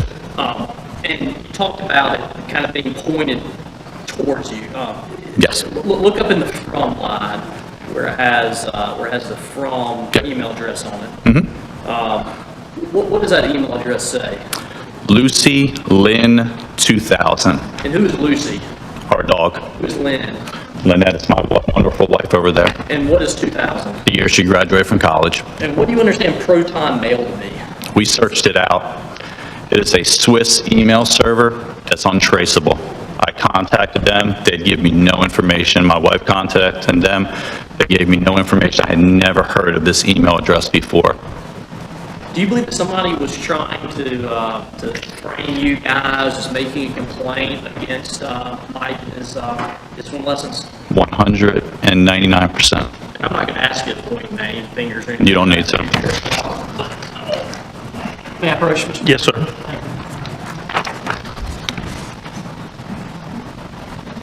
John, there's also a little bit of a neighborhood issue. Yes. Have we gotten over that? We have gotten over it. Did you send this letter just kind of reconcile or set the record straight? Absolutely. Generally, just kind of, we talked about it earlier. I believe you signed an affidavit in support of Mr. Murray's business. I'm going to hand that up to you. Yes, sir, I did. Just looking at the affidavit, that's already been passed up, Mr. Mayor Pro Tem. Is this a true and accurate copy of the affidavit? Yep. And do you have any reason, nothing's changed since the time you signed it, you stand behind it today? 100%. And you have no issue and would, again, restate your request for the town of Clayton to issue a special use permit to Mr. Not at all. Okay, all right. Anything else you'd like to share with the town council? I've known the Murrays before they even had a pool, while they took down trees. Our daughters were 2 years old when we both moved in. When Mike took down trees, he asked me about it, got my permission. When he put in a play set, he did the same exact thing. When he constructed the pool, did the same thing. Always asked if anything was an inconvenience. Has always been approachable, has always been accommodating. When he started the swim lessons, did the same exact thing. I will forever be grateful to Mike and his services as our daughter learned to swim at the age of 3. Thank you, John. Thank you. Mr. Mayor Pro Tem, I have one more person, and then I'm going to close and turn it back over to you. I'd like to call Kim Candy Barnes up. Is she still here? There she is.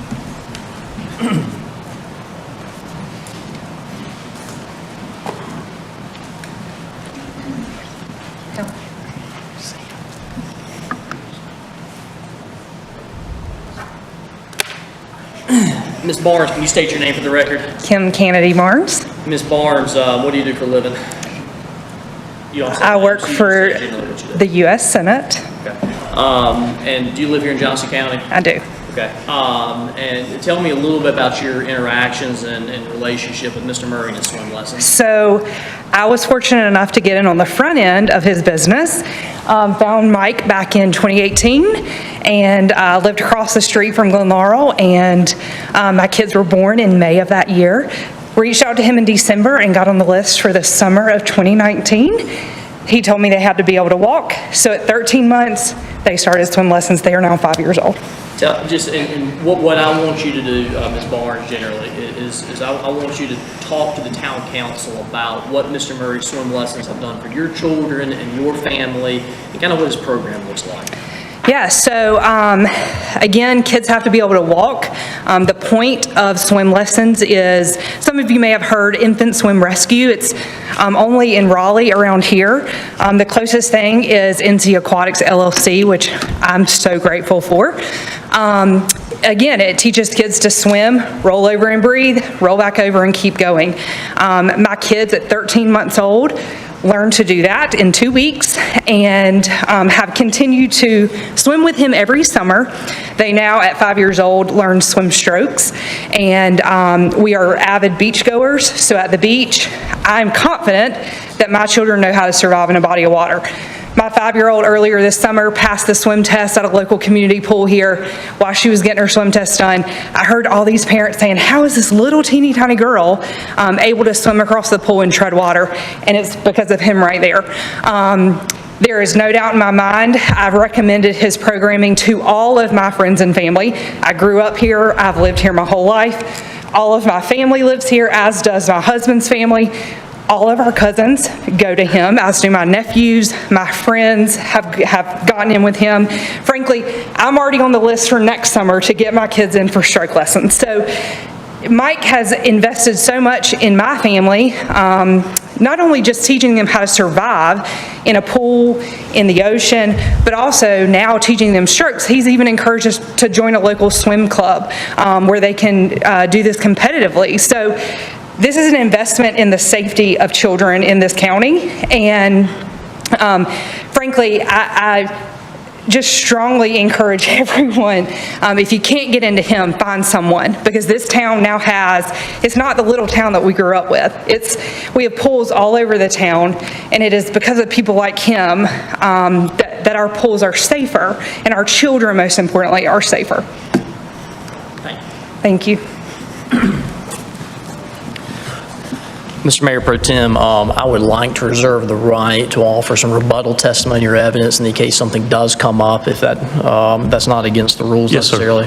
But generally, I would rest and close with just a few thoughts and following comments. There are 4 findings of fact that the Clayton Town Council must make. The first one is that he will not materially endanger the public health or safety if this application is granted. I think you've heard generally that he is not impacting negatively the public health or safety. In fact, I think what you've heard today is he's actually enhancing public health and safety here in the town of Clayton. There's some other people that are probably in the room that I could probably call on to testify from a technical manner. I see one I might have snuck out the back, but that's okay. I won't drag him back in here. The planning department has made a recommendation with respect to the Uniform Development Ordinance and the particular portions of the Clayton Town Code. There's nothing in the UDO in Chapter 155 whatsoever that would bar private swim lessons from occurring here. If you're looking for something very specific in which to hang your hat on, you can see within Table 2.1 that specifically with respect to a special use permit that you do allow instruction to children in various capacities, be it a school, be it a daycare, be it some other form or function. But it's silent otherwise. It's not a prohibited business, and it's permitted as well. Point number 3, and I think this is the big one. I think this is something that's being complained about, is whether this would negatively impact the value of the adjacent or adjoining properties.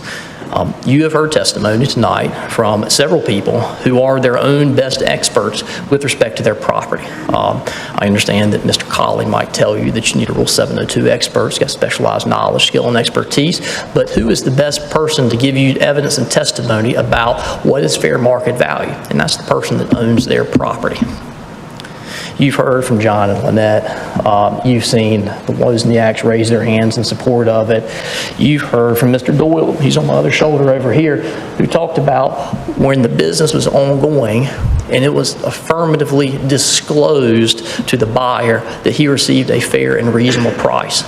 You've heard from Mr. Wyatt that the houses in the vicinity of this particular location aren't just selling, but they're selling in less than 5 days for over asking price.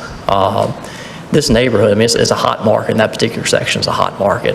This is not impacting negatively the value of any of the homes or anything of that nature in this neck of the woods. There's no signage, there's no noise, there's no traffic, there's nothing whatsoever. And the last one's the famous catch-all under the general statutes that ask for any sort of general adverse impact on the adopted plans and the policies. And again, I cite you back to the town recommendation, staff recommendation at this point, where there is nothing. Chapter 155 is silent, this code is silent, the town's plans and policies are silent. This is a good thing. Mr. Murray has tried to do the right thing by reaching out to his neighbors, by engaging with the town council, by engaging with the town of Clayton in order to do what is expected of him by obtaining this permit. He's here tonight. He's gone through a troublesome past several months. And I think that the volume of the people that have stayed here tonight for several hours and listened to me go on and on as a trial is testament to what he means to this particular community. I'm a neighbor of his too. I don't live within 100 feet. I live within 1,000 feet. I could offer testimony, and I probably have to a certain extent. I did raise my hand. You can accept it as such.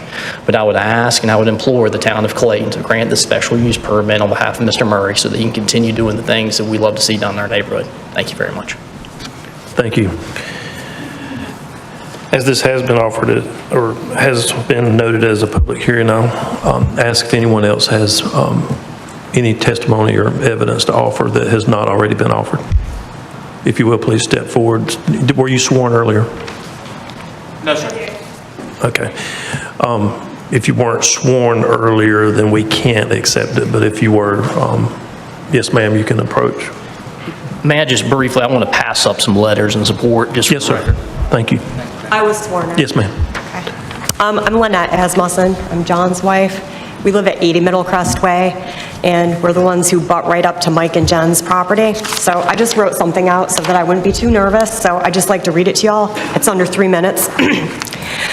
Good evening, Town Council members. Thank you for granting me the complaint and the business permit. We do have a clause in the covenants that says no commercial businesses.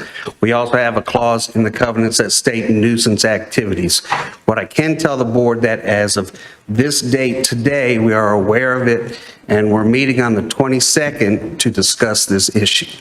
And after that, we will have an opinion on whether it's a commercial business, residential business, as it relates to HOA and also the nuisance activity. Thank you, sir. So take that into consideration. So noted. Appreciate it. Is there anyone else who was sworn who'd like to speak? If not, yes, sir. Hello, my name is John Jordan, and I am the one who, the complaint on 77 Grantwood. And so to the council, for the record, I do not have any issues with Mike Murray. I think he's an upstanding gentleman. I think his business is a service.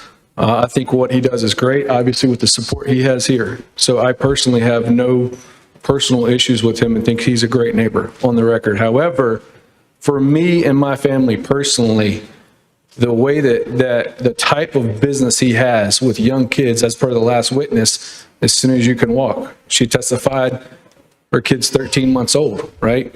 So a lot of times, and it's not all the time, but a lot of times when you have kids that young, that due to whether it's separation anxiety from their parents, a new area, being scared of water, whatever it may be, there are plenty of instances. If this was a one-off incident, I would not be here tonight.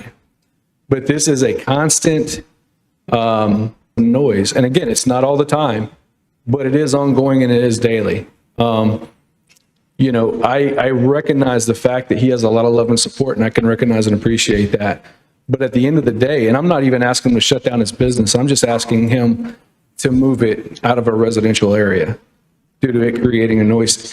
And to further clarify, since this has become an issue, that traffic has improved with him making the residents, or the customers, if you will, park in his driveway. However, beforehand, it was not uncommon to have 2-3 cars in the street. However, since this has happened, there has been a significant improvement, but that still doesn't alleviate the fact that he's operating a full-scale business in a residential neighborhood, which is prohibited. And per the bylaws, and I have a copy and I'll introduce them to you guys, of our neighborhood, it strictly says in section 2, it says all property designated for residential use shall be used, improved, and devoted exclusively to residential use. Period, end quote. So again, I can appreciate the people that love Mr. Murray. I can appreciate what he's doing. For me and my family, the screaming of the young ones, 13 months to 2 years old, is a problem. Outside of that, I have no other issues with Mr. Murray, and I would hope that he would continue doing his business, teaching kids to swim, just not doing it in a residential area. We moved into the neighborhood knowing the HOA prohibited businesses. It's within the town limits, so there's specific reasons why people move into certain areas in certain neighborhoods, and that's to be protected from businesses, noises, and things of this nature. And that's really all I have to say, and I can introduce our bylaws, and I've got it tab marked where I just spoke to. It's supposed to be for residential use only. If you guys would like, I can submit.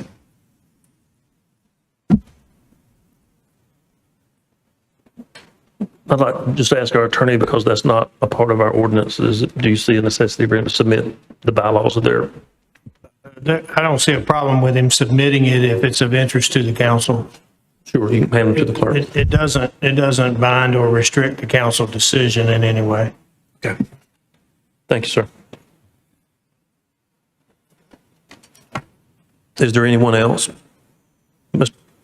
Yes, ma'am. Were you sworn? Yes, ma'am. Please sign in when you speak, when you get finished.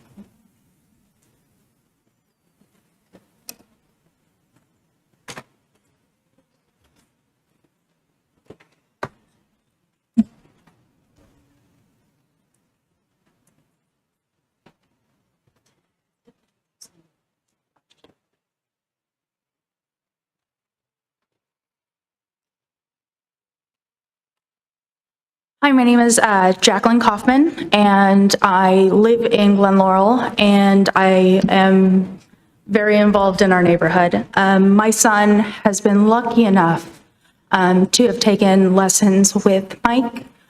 He started in 2019, and we have always had to park in his driveway to be able to attend his lessons.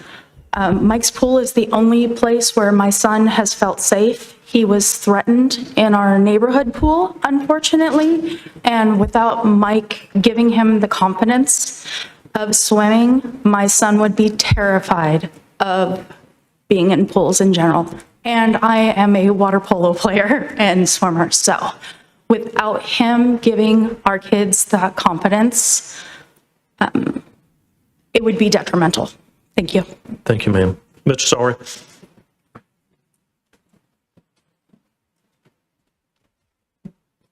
Thank you, Mr. Mayor Pro Tem. I just want to address a few points that were brought up by our HOA president, Mr. Everwine here, as well as Mr. Jordan on that. There are any number of people that are operating businesses within the Glen Laurel HOA. There's somebody that fixes lawnmower blades. There's somebody that grips golf clubs. There's somebody that builds cabinets. There's somebody that repairs irrigation systems. There's somebody that operates an in-home daycare. There's somebody that operates a catering business. I mean, I could go on and on and on. It just takes one simple look at it. As your attorney will probably advise you, those bylaws and those covenants have no bearing whatsoever at all on the town of Clayton's decision. That is not within your purview. That is clearly outside of your purview. And I would just ask those be disregarded and given the relevance they so deserve. Thank you, sir. All right, seeing no one else, we'll close the public hearing and turn it over to council for deliberation. Okay, Mr. Casey has a question. A question for the applicant, or Mr. Sawyer, you may be able to answer this. On the site plan, it shows that there is a 20-foot public easement between your property and the adjacent Jordan property. Is that correct? Yeah. Thank you. That's all. No further question. Any others? Mr. Sims? Mr. Mayor, if I could just, it's a drainage easement, that's helpful. Okay, thank you. So a couple of things. First of all, I just want to state that right off the bat, I am huge pro swim. I'm Marine Corps survival school certified, and scuba, and all my grandkids go to swimming, and they swim, and we water people. So at the end of the day, I'm pro swimming. But I have a couple questions. Well, one, let me start off first, and these are just kind of yes or no's. For the applicant, I'll ask you a question here. Yes, please. As I said, I'm pro swimming, but these are questions more for, because you and operate as a business. Sure. As your restrooms or your bathrooms, are they handicap accessible? I mean, they're in my house. You'd have to go upstairs to get to them. Okay. What about? Or you could go around the house and through the front door, then you don't have to go.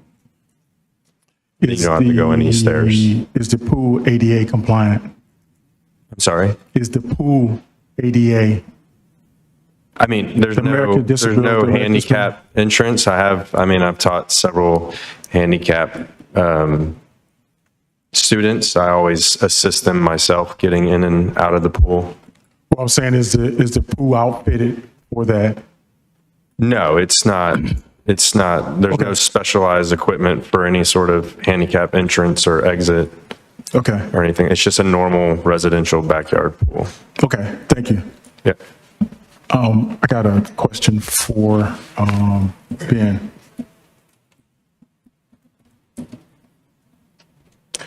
So how does that work as far as with businesses and ADA compliance?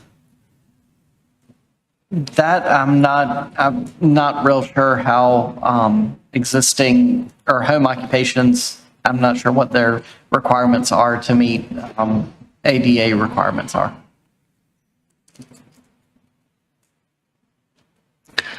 I got a question for the gentleman with the traffic.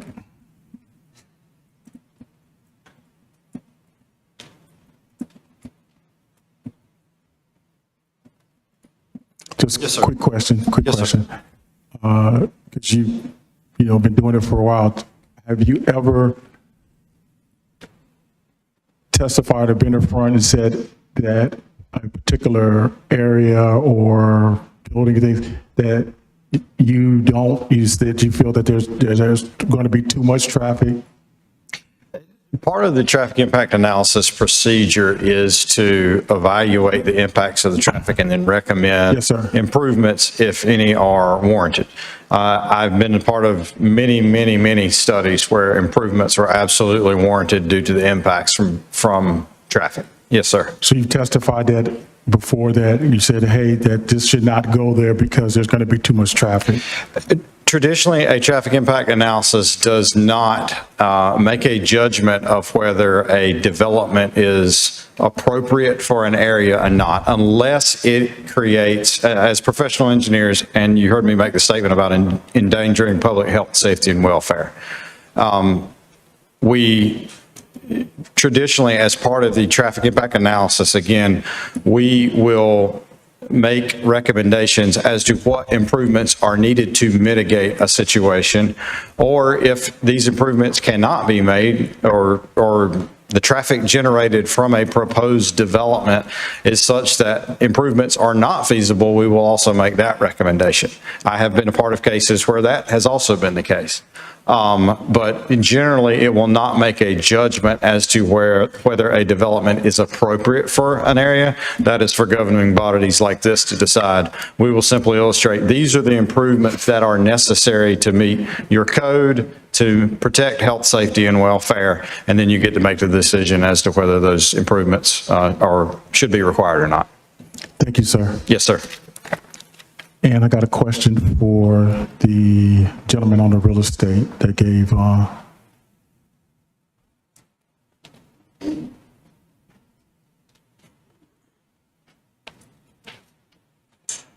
Yes, sir. So the analysis, I guess, or as far as with the value, are you giving that as an agent or as an appraiser? I'm not a licensed appraiser. I'm a licensed real estate broker, so it would be a broker opinion. Okay, thank you. That's it. Okay. Anyone else? Mr. Everett? The only question I have, when it comes to making sure we're keeping the water clean and everything, you said that you're dumping it in your own yard, in your own vegetation. It won't go into anyone else's area. Okay. All right. Thank you. I have one question for Mr. Jordan. Compared to a lawnmower or a blower working on a lawn, is this more of a nuisance than that? Is it louder than a lawnmower or a blower in your yard? Yes, sir. So from a volume standpoint, I think probably comparable. Depending on the child, the noise can vary, depending on the age, the volume, and all this. I think in the most severe case that we've had recently, that was pretty severe. I think the problem is that Mr. Murray operates around 6 hours a day, roughly, Monday through Friday, right, in 15-minute increments, as he stated. And, you know, the problem is if you've got a mowing business or weed eating business or kids playing in the neighborhood, those sorts of things, those things come and go, right? They're common noises. The issue with Mr. Murray's business is that it's consistent. So it's consistent noise, ongoing, daily, hourly, some hours not as bad, some hours worse, right? Depending on the student, depending on the child, depending on their fears, all of these things. But with him operating on average 6 hours a day roughly, according to his own business plans, 15 minutes, four customers, if you will, 20 to, like as he said, as busy as up to 30. So 20 to 30 children a day. If just half of those kids are screaming, that's 15 kids screaming over a 6-hour day, 5 days a week. So I think it's more the consistency. Also, the screaming psychologically is a little bit different, right? When you hear a mower, a blower, kids playing, laughing, yelling, playing tag, whatever, when you hear a 18-month to 24-month or 3-year-old, whatever the case may be, screaming, and the sound sounds like they are afraid for their life. So it's not and that's not all the time. Let me clarify. That's not every single student. But when you do hear that, it's a different type of noise, if that makes sense. Psychologically, it will pierce your mind. And again, that's not all the time. But I think the problem that we have personally is the consistent crying and screaming, ongoing day in and day out, that makes it to where we are tonight. Thank you. Mr. Casey. I actually have a question for you, Mr. Jordan, if you don't mind. Sorry, I didn't mean for you to sit back down.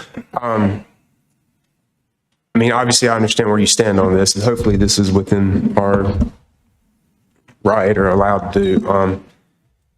Is there anything, I drove out there today, I saw where your house is now and, where Mr. Murray's house is. Is there anything that he could do other than move his business that would potentially suffice you for him to continue to work there? If he put a fence up, I saw that, maybe an opaque fence. Yes. At the buffer, you obviously have an easement, a 20-foot easement between your property and his. Right. So one of the issues too with us specifically is everybody's familiar with an amphitheater, correct? And when you're in an amphitheater, the play's going down at the bottom of the amphitheater and the seats are raising up. The problem that I think, and this I'm not a sound engineer or anything here, but the way the pool sits, if you look at the map that he's given you, his pool literally sits right in the back of my yard, aiming right towards the back of where my living room and where my rear deck is. And so the problem is that we sit about 15 feet above where his pool is. So I don't think there's any way that we can engineer anything without, constructing a 20-foot concrete wall that's going to block the noise. And it's unfortunate, but the noise it's got a direct pathway directly to the rear of my house. And that's really the issue. And I'm not saying we can't figure something out. I'm just saying that as of this moment, there's nothing that I can think of. Okay, thank you. I'm gonna steal Mr. Councilman Sims' word, a kumbaya moment, and I was trying to find a kumbaya moment between, two neighbors, so. Absolutely, and again, I think he's a great neighbor. If it's not personal, it's just a business being a nuisance to my family. And I understand the love that these people have for this man and the service and everything else. But when you have to, as a client, you're in and out in 15 minutes. So obviously you're not having to sit there all day. And it may not be a problem to the other neighbors. I have asked a few other neighbors. They're not here tonight. It does bother them. Does it bother them enough to show up tonight? Maybe not. But again, we're the ones that have to live next to it. So I appreciate you guys hearing this matter. Thank you. Okay, anyone else? Mr. Everett. Do we have any noise ordinance when it comes to things like this? Like, do we have anything in place or?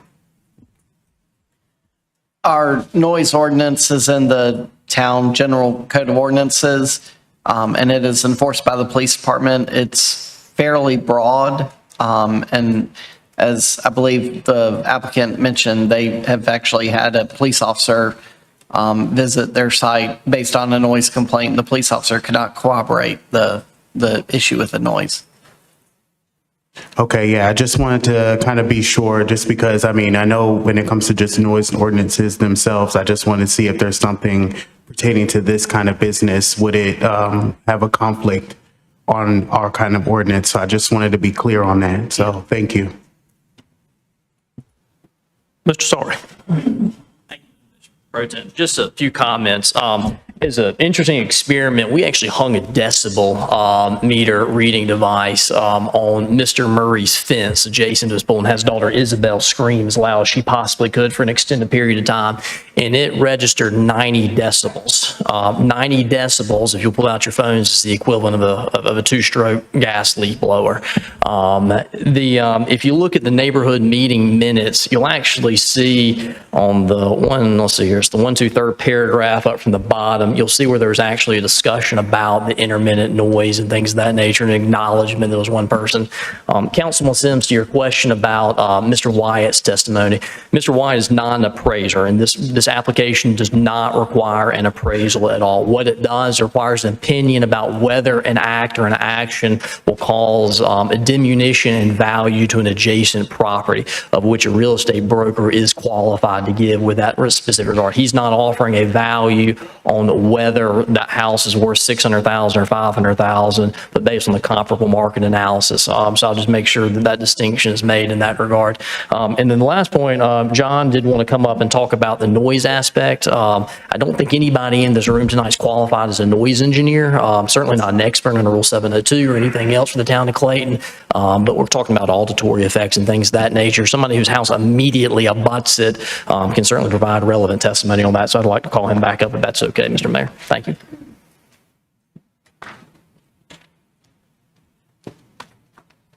Thank you. I didn't plan on speaking again, but I feel like I have to now. I lived next to Mike and the Murrays for 6 years.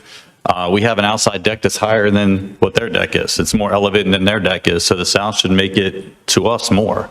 Town council, I ask you to strongly consider, and I hate to say this, the validity and the reliability of the complainant in regards to noise and supposed traffic. We've already talked about the fact that it's an undeniable fact that Mr. Murray had communicated with them multiple times, and the response was 99% of the time, it doesn't bother me. So it's not constant. It's not all day like the complainant's making it out to see. Tell you a little bit how I found out about this. I was on vacation with my family, and we saw on our Arlo camera that the neighbors had come over. So we checked, we texted them, and we wanted to know, did somebody break a window? What had happened? And, oh, it's okay. We'll talk to you all when we get back. When you guys get back, enjoy your vacation. And then my wife receives a scathing Facebook message via Facebook Messenger about how they want us to join them and other neighbors to immediately shut down Mr. Murray's business. And then I go back to the town. The email to the town, if you really have a problem with something, why do you make it anonymous? Why isn't it an anonymous email that points the finger at somebody else? In my book and where I come from, if you have a problem with somebody, you talk to them. You don't make it anonymous. And I don't know where that email comes from, but I don't think it takes a rocket science to know where it did come from. And why didn't you put your name to it if you really had a problem with it? It's not constant all day. My wife, her occupation is online teacher. She's home every single day. Our dog would be barking all day long, but she doesn't. It's 1 or 2 kids. It's not constant all day. And like Mr. Murray can attest to, and I can attest to, if his kids were playing in the backyard all day long, it would be a heck of a lot louder than that. So I'll just leave it at that. Thank you. Thank you.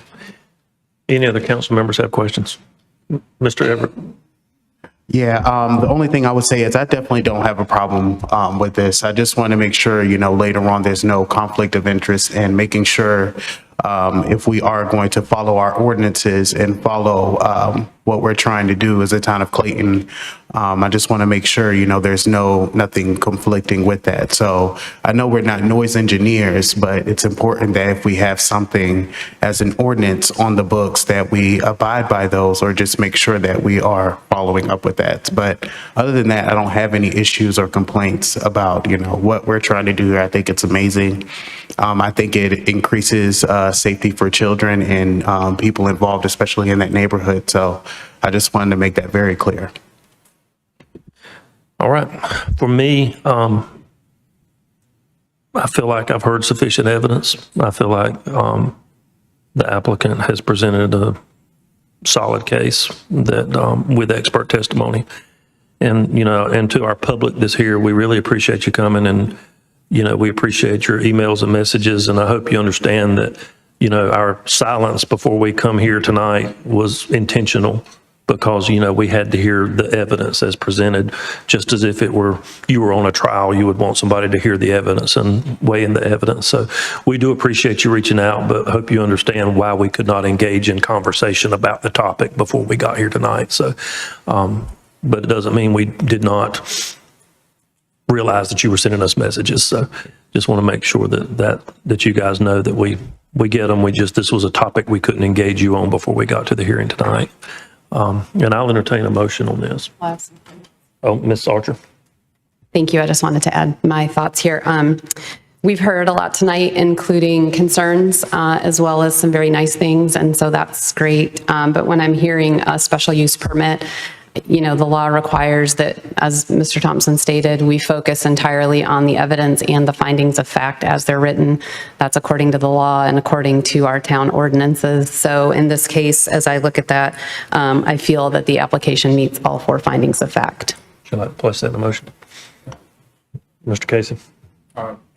I read the affidavits. Obviously, I had to hear a lot of the community testimony. Obviously, Mr. Murray's very well represented tonight, and I feel the applicant meets the findings of fact. So I'm going to be in favor of this SUP. I will say 2 things, though. A lot of times running a small business out of your house is kind of a gateway to something bigger and better. And Mr. Murray, it sounds like you have a very successful business. So hopefully one day you'll franchise that. You maybe can find another bigger, better place to put this on. So I want to say that. And the other thing too is there's a very popular book that says, "Thou shalt love their neighbor like they love themselves."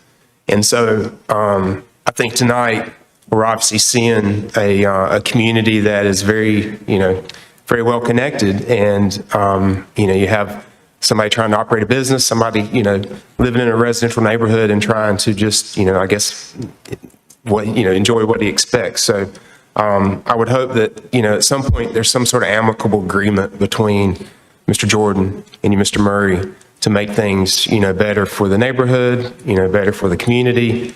And I just, hopefully there's some common ground that can be found. And I trust and I hope that you will do that, as well as you, Mr. Jordan. Okay? No further comment. I'll entertain a motion. Mr. Mayor, Mayor Pro Tem, sorry about that. I'll make a motion to approve 2023-113-SUP. Second. We have a motion and a second on the floor. All in favor? Aye. Any opposed? And the motion carries. At this time, we'll call for a 10-minute recess.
We have the Clayton Farmers Market policy.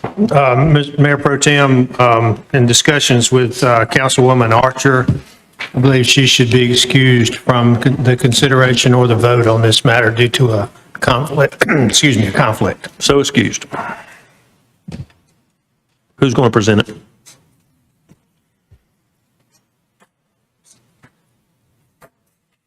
Who's going to present the farmer's market thing, since it's now on the regular agenda? We removed it from consent, so just as long as somebody can give us a brief synopsis, we'll roll forward.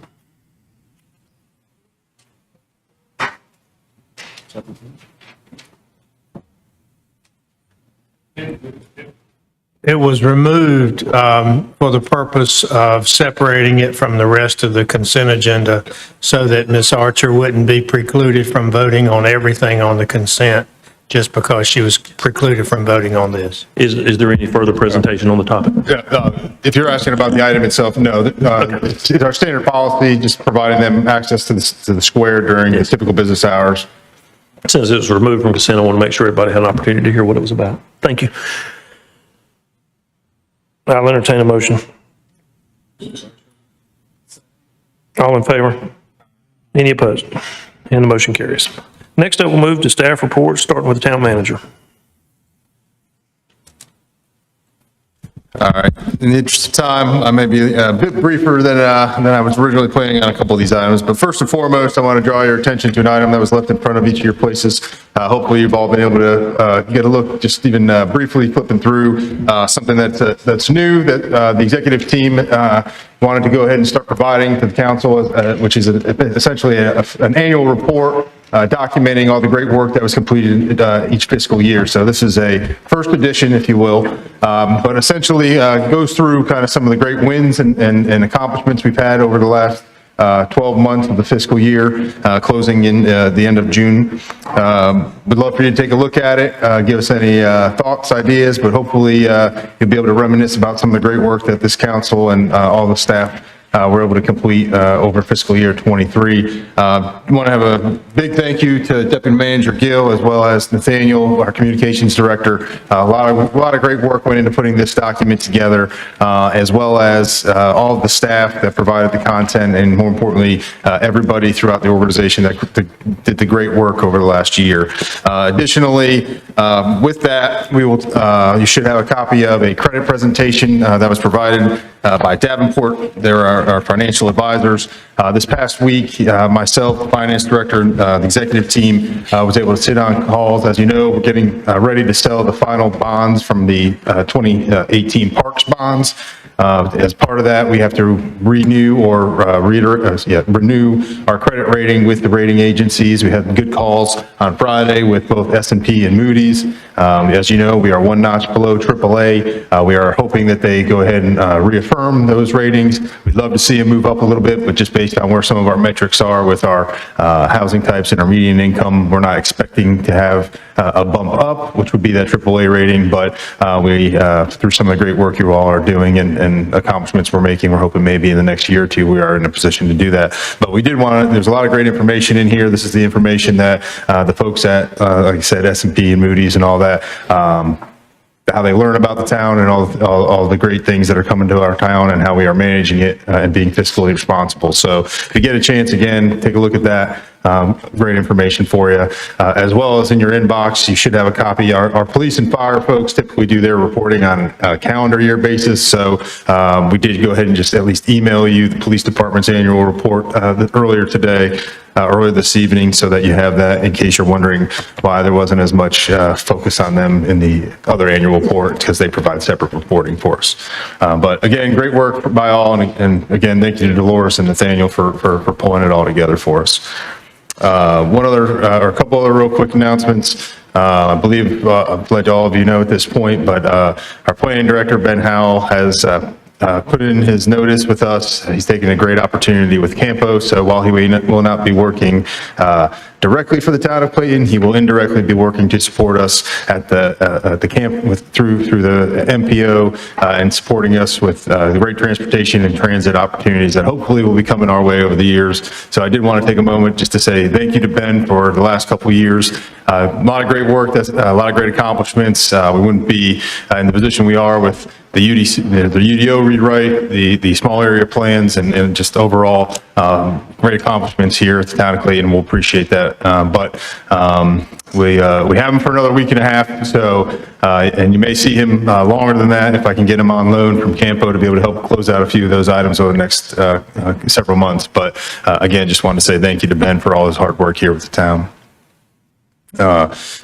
Three other quick updates here. Lab project, sidewalk project. I know we talked about it in work session, I think last. Staff has been meeting with the local business owner that is most impacted about some possibly opportunities down on Main Street to be able to create additional parking. It's also gone to the mayor's task force. So we've got a few rabbits we're chasing right now, but hope to be bringing back some additional recommendations to you here in the next couple of weeks, hopefully by the next meeting. Excuse me. With regards to the water supply, we had a kickoff meeting a couple weeks ago for phase 2 with the county regarding regionalization. Excuse me, that work is again just starting out, but good idea. This is really where they're going to start looking at some of the more detailed metrics, the financials of each of the utilities within the county to really understand how a regionalization model may work for us. So just kicking that off, but we'll likely look to Joshua Baird, our engineering director, to provide a more deeper dive into that at a future work session because there will be some discussion and decisions that will be coming your way. Last but not least, just 2 quick bid updates. Community Park, we'll actually be receiving that bid tomorrow, knock on wood. We'll get 3 bidders.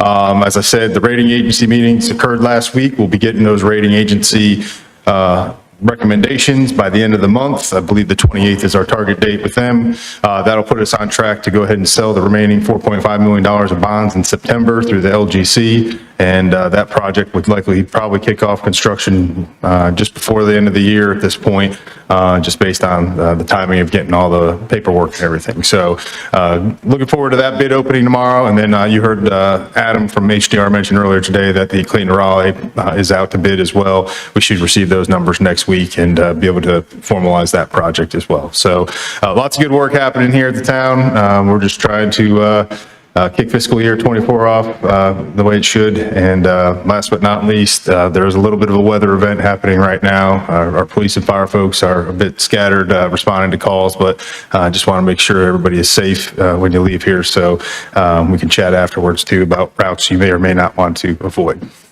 That's it. Thank you, sir. Town attorney. Town clerk. No report. And other staff, starting with Patrick Pierce.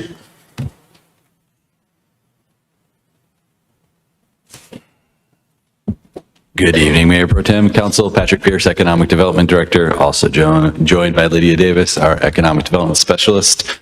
Want to give a quick update on our downtown destination brand. So stepping back, kind of putting some context here. So back in August 2022, we put forward the DDA kicked off a downtown strategic plan process, went through that throughout the fall, did a lot of great outreach with our business owners and other community members, which we appreciate. Final draft was presented by the Downtown Strategies consultants in January and really started working through that and kicking that off. One of the key items there that we had talked about before when we showed you all some of the banners and the branding was creating this downtown destination brand here. And the advisory board unanimously endorsed that this spring, and we are moving forward with that. There's a lot of kind of things culminating here as a part of that, and wanted to highlight the great work by the Downtown Development Advisory Board and Lydia, who's been spearheading a lot of that. So again, a big piece of that, a quote out of that was downtown Clayton is just like coming home, but with a unique flavor you won't find anywhere else. And that was what our consultant had really in his work here, having done the Think Clayton piece and coming back and seeing it. So that's where the so familiar, totally different tagline comes from. which you'll see in lots of different places. Again, we've shown this to you before. This is the new downtown Clayton brand here, really with an emphasis on creating a brand to tell the story of downtown. It's grown a lot. It's got a lot of activity, and really cool that we could be able to highlight this and really start to create that sense of place here in downtown.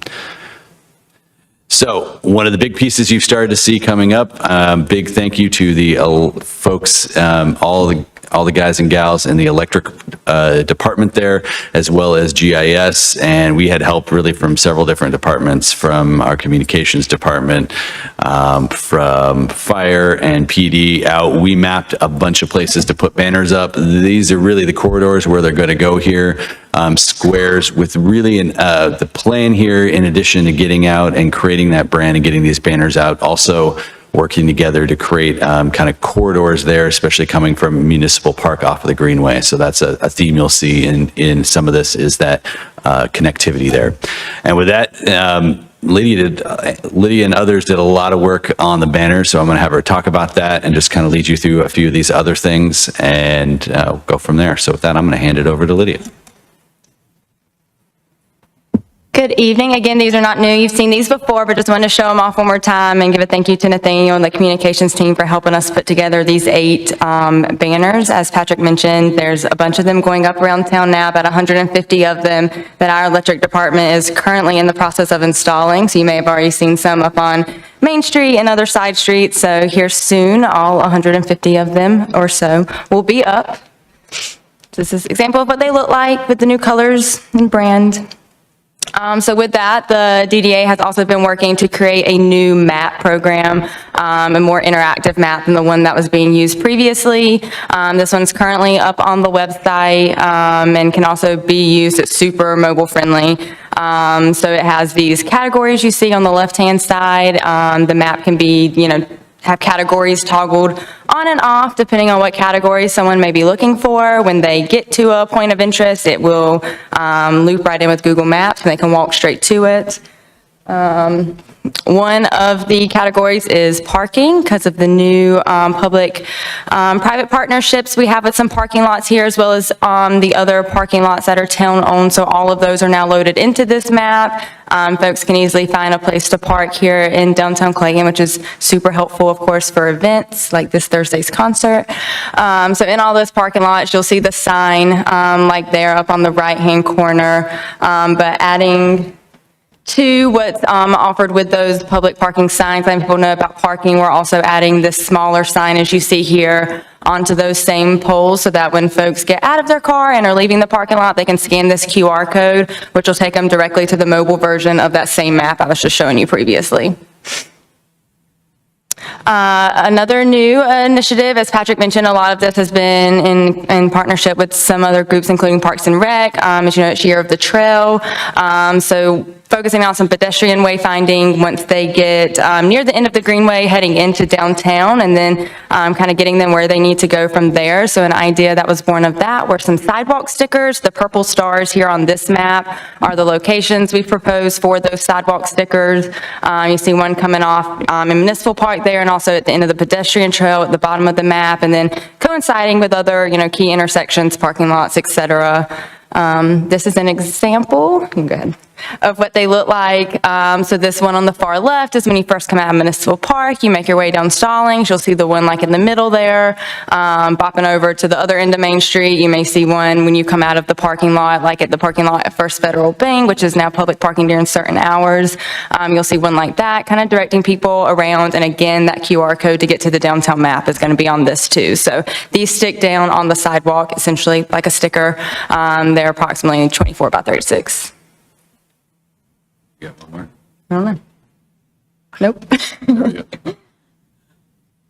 So another cool opportunity, we are working with DOT right now and should be able to have this finalized, and in the next month or two, there's a pilot project with one of their contractors using different materials, and we were able to, they offered us the opportunity to paint a sidewalk with these materials. They use them in lots of other states, but DOT hasn't. So they said, hey, we can use this material, paint you a crosswalk.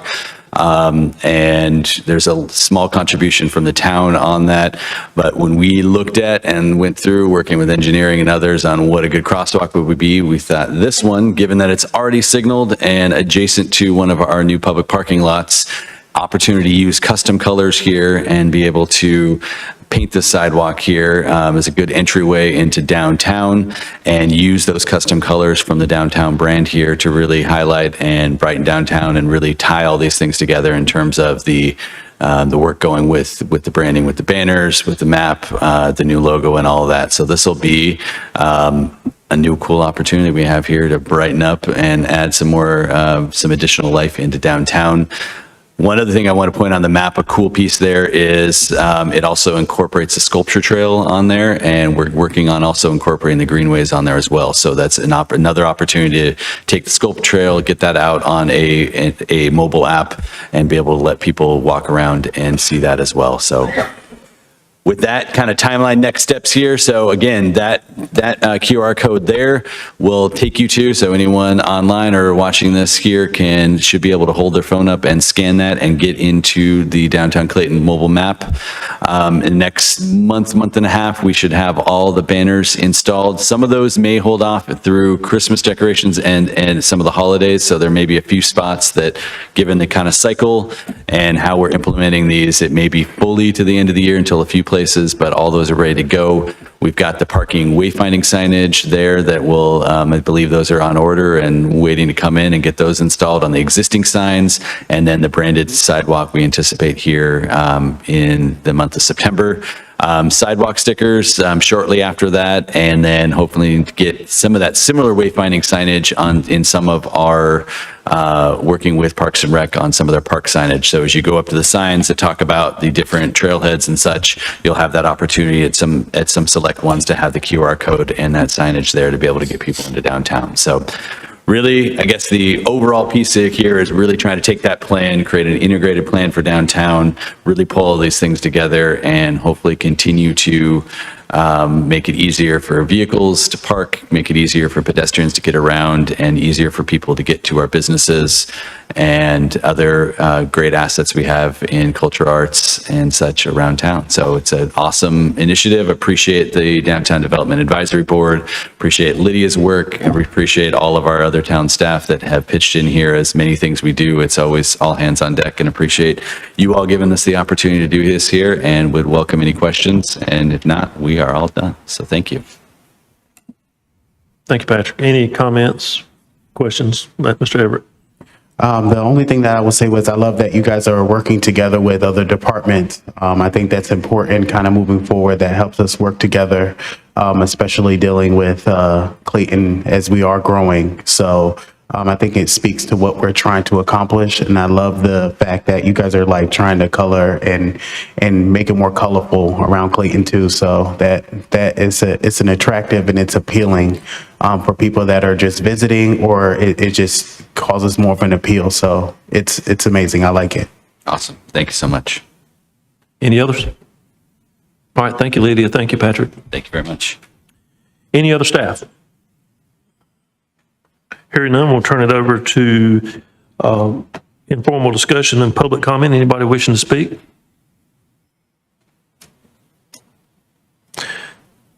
Hearing none, I'll turn it over to council for comments.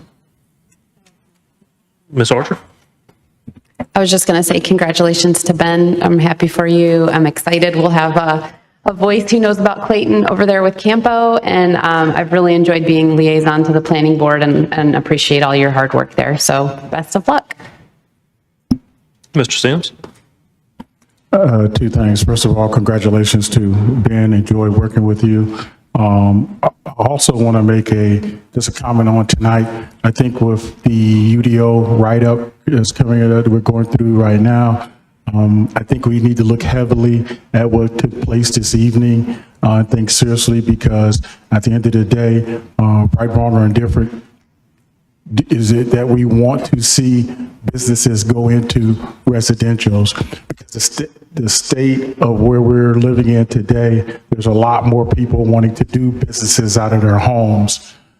So what precedents are we going to be setting? So I just think we need to really take a serious look at that section in the UDO. Thank you, Mr. Sims. Anyone else? For me, I just want to ask the manager if the start of school's coming up for public schools, could we direct staff to do a refresh of all of our crossings over by our schools that are in the walkable schools in town, like the high school in Cooper? I drove by Cooper yesterday or day before, and like where Mile Street crosses at Wilson and at Rosemary, we've got crosswalks, but maybe do a good refresh on the paint and if it needs it. And I'd love to see some vertical signage, you know, where it says state law yield to pedestrians. You know, those are our streets, so we shouldn't have a problem doing that. But I'd like to see us do some vertical signage in addition to just marking the pavement, because I think, you know, when you've got that reminder up, that's standing up in front of you that says state law yield to pedestrians, I think that's important. And it could also serve as a traffic calming device for people that like to fly through there. They know they better slow down, they're gonna hit that thing. It serves a dual purpose. So I definitely like to see that at our school crossings to make sure that on our side, our kids are safely welcome to our walkable schools in Clayton. Yep, I will certainly look to our works department as well as work in conjunction with engineering regarding any additional signage or striping that can be done. Tight timeline here, but Yeah, and we'll get it that's done. if we don't start, you know, I don't want to come up at the next meeting and say, all right, school starts in a few days. So I'd rather us at least start looking at it and seeing if there's things we can do to make the start of school better and safer. Thank you. We're on it. Thank you. All right. If there's no others, I'll entertain a motion to adjourn. Second. All in favor? Aye. Motion carries. Good night.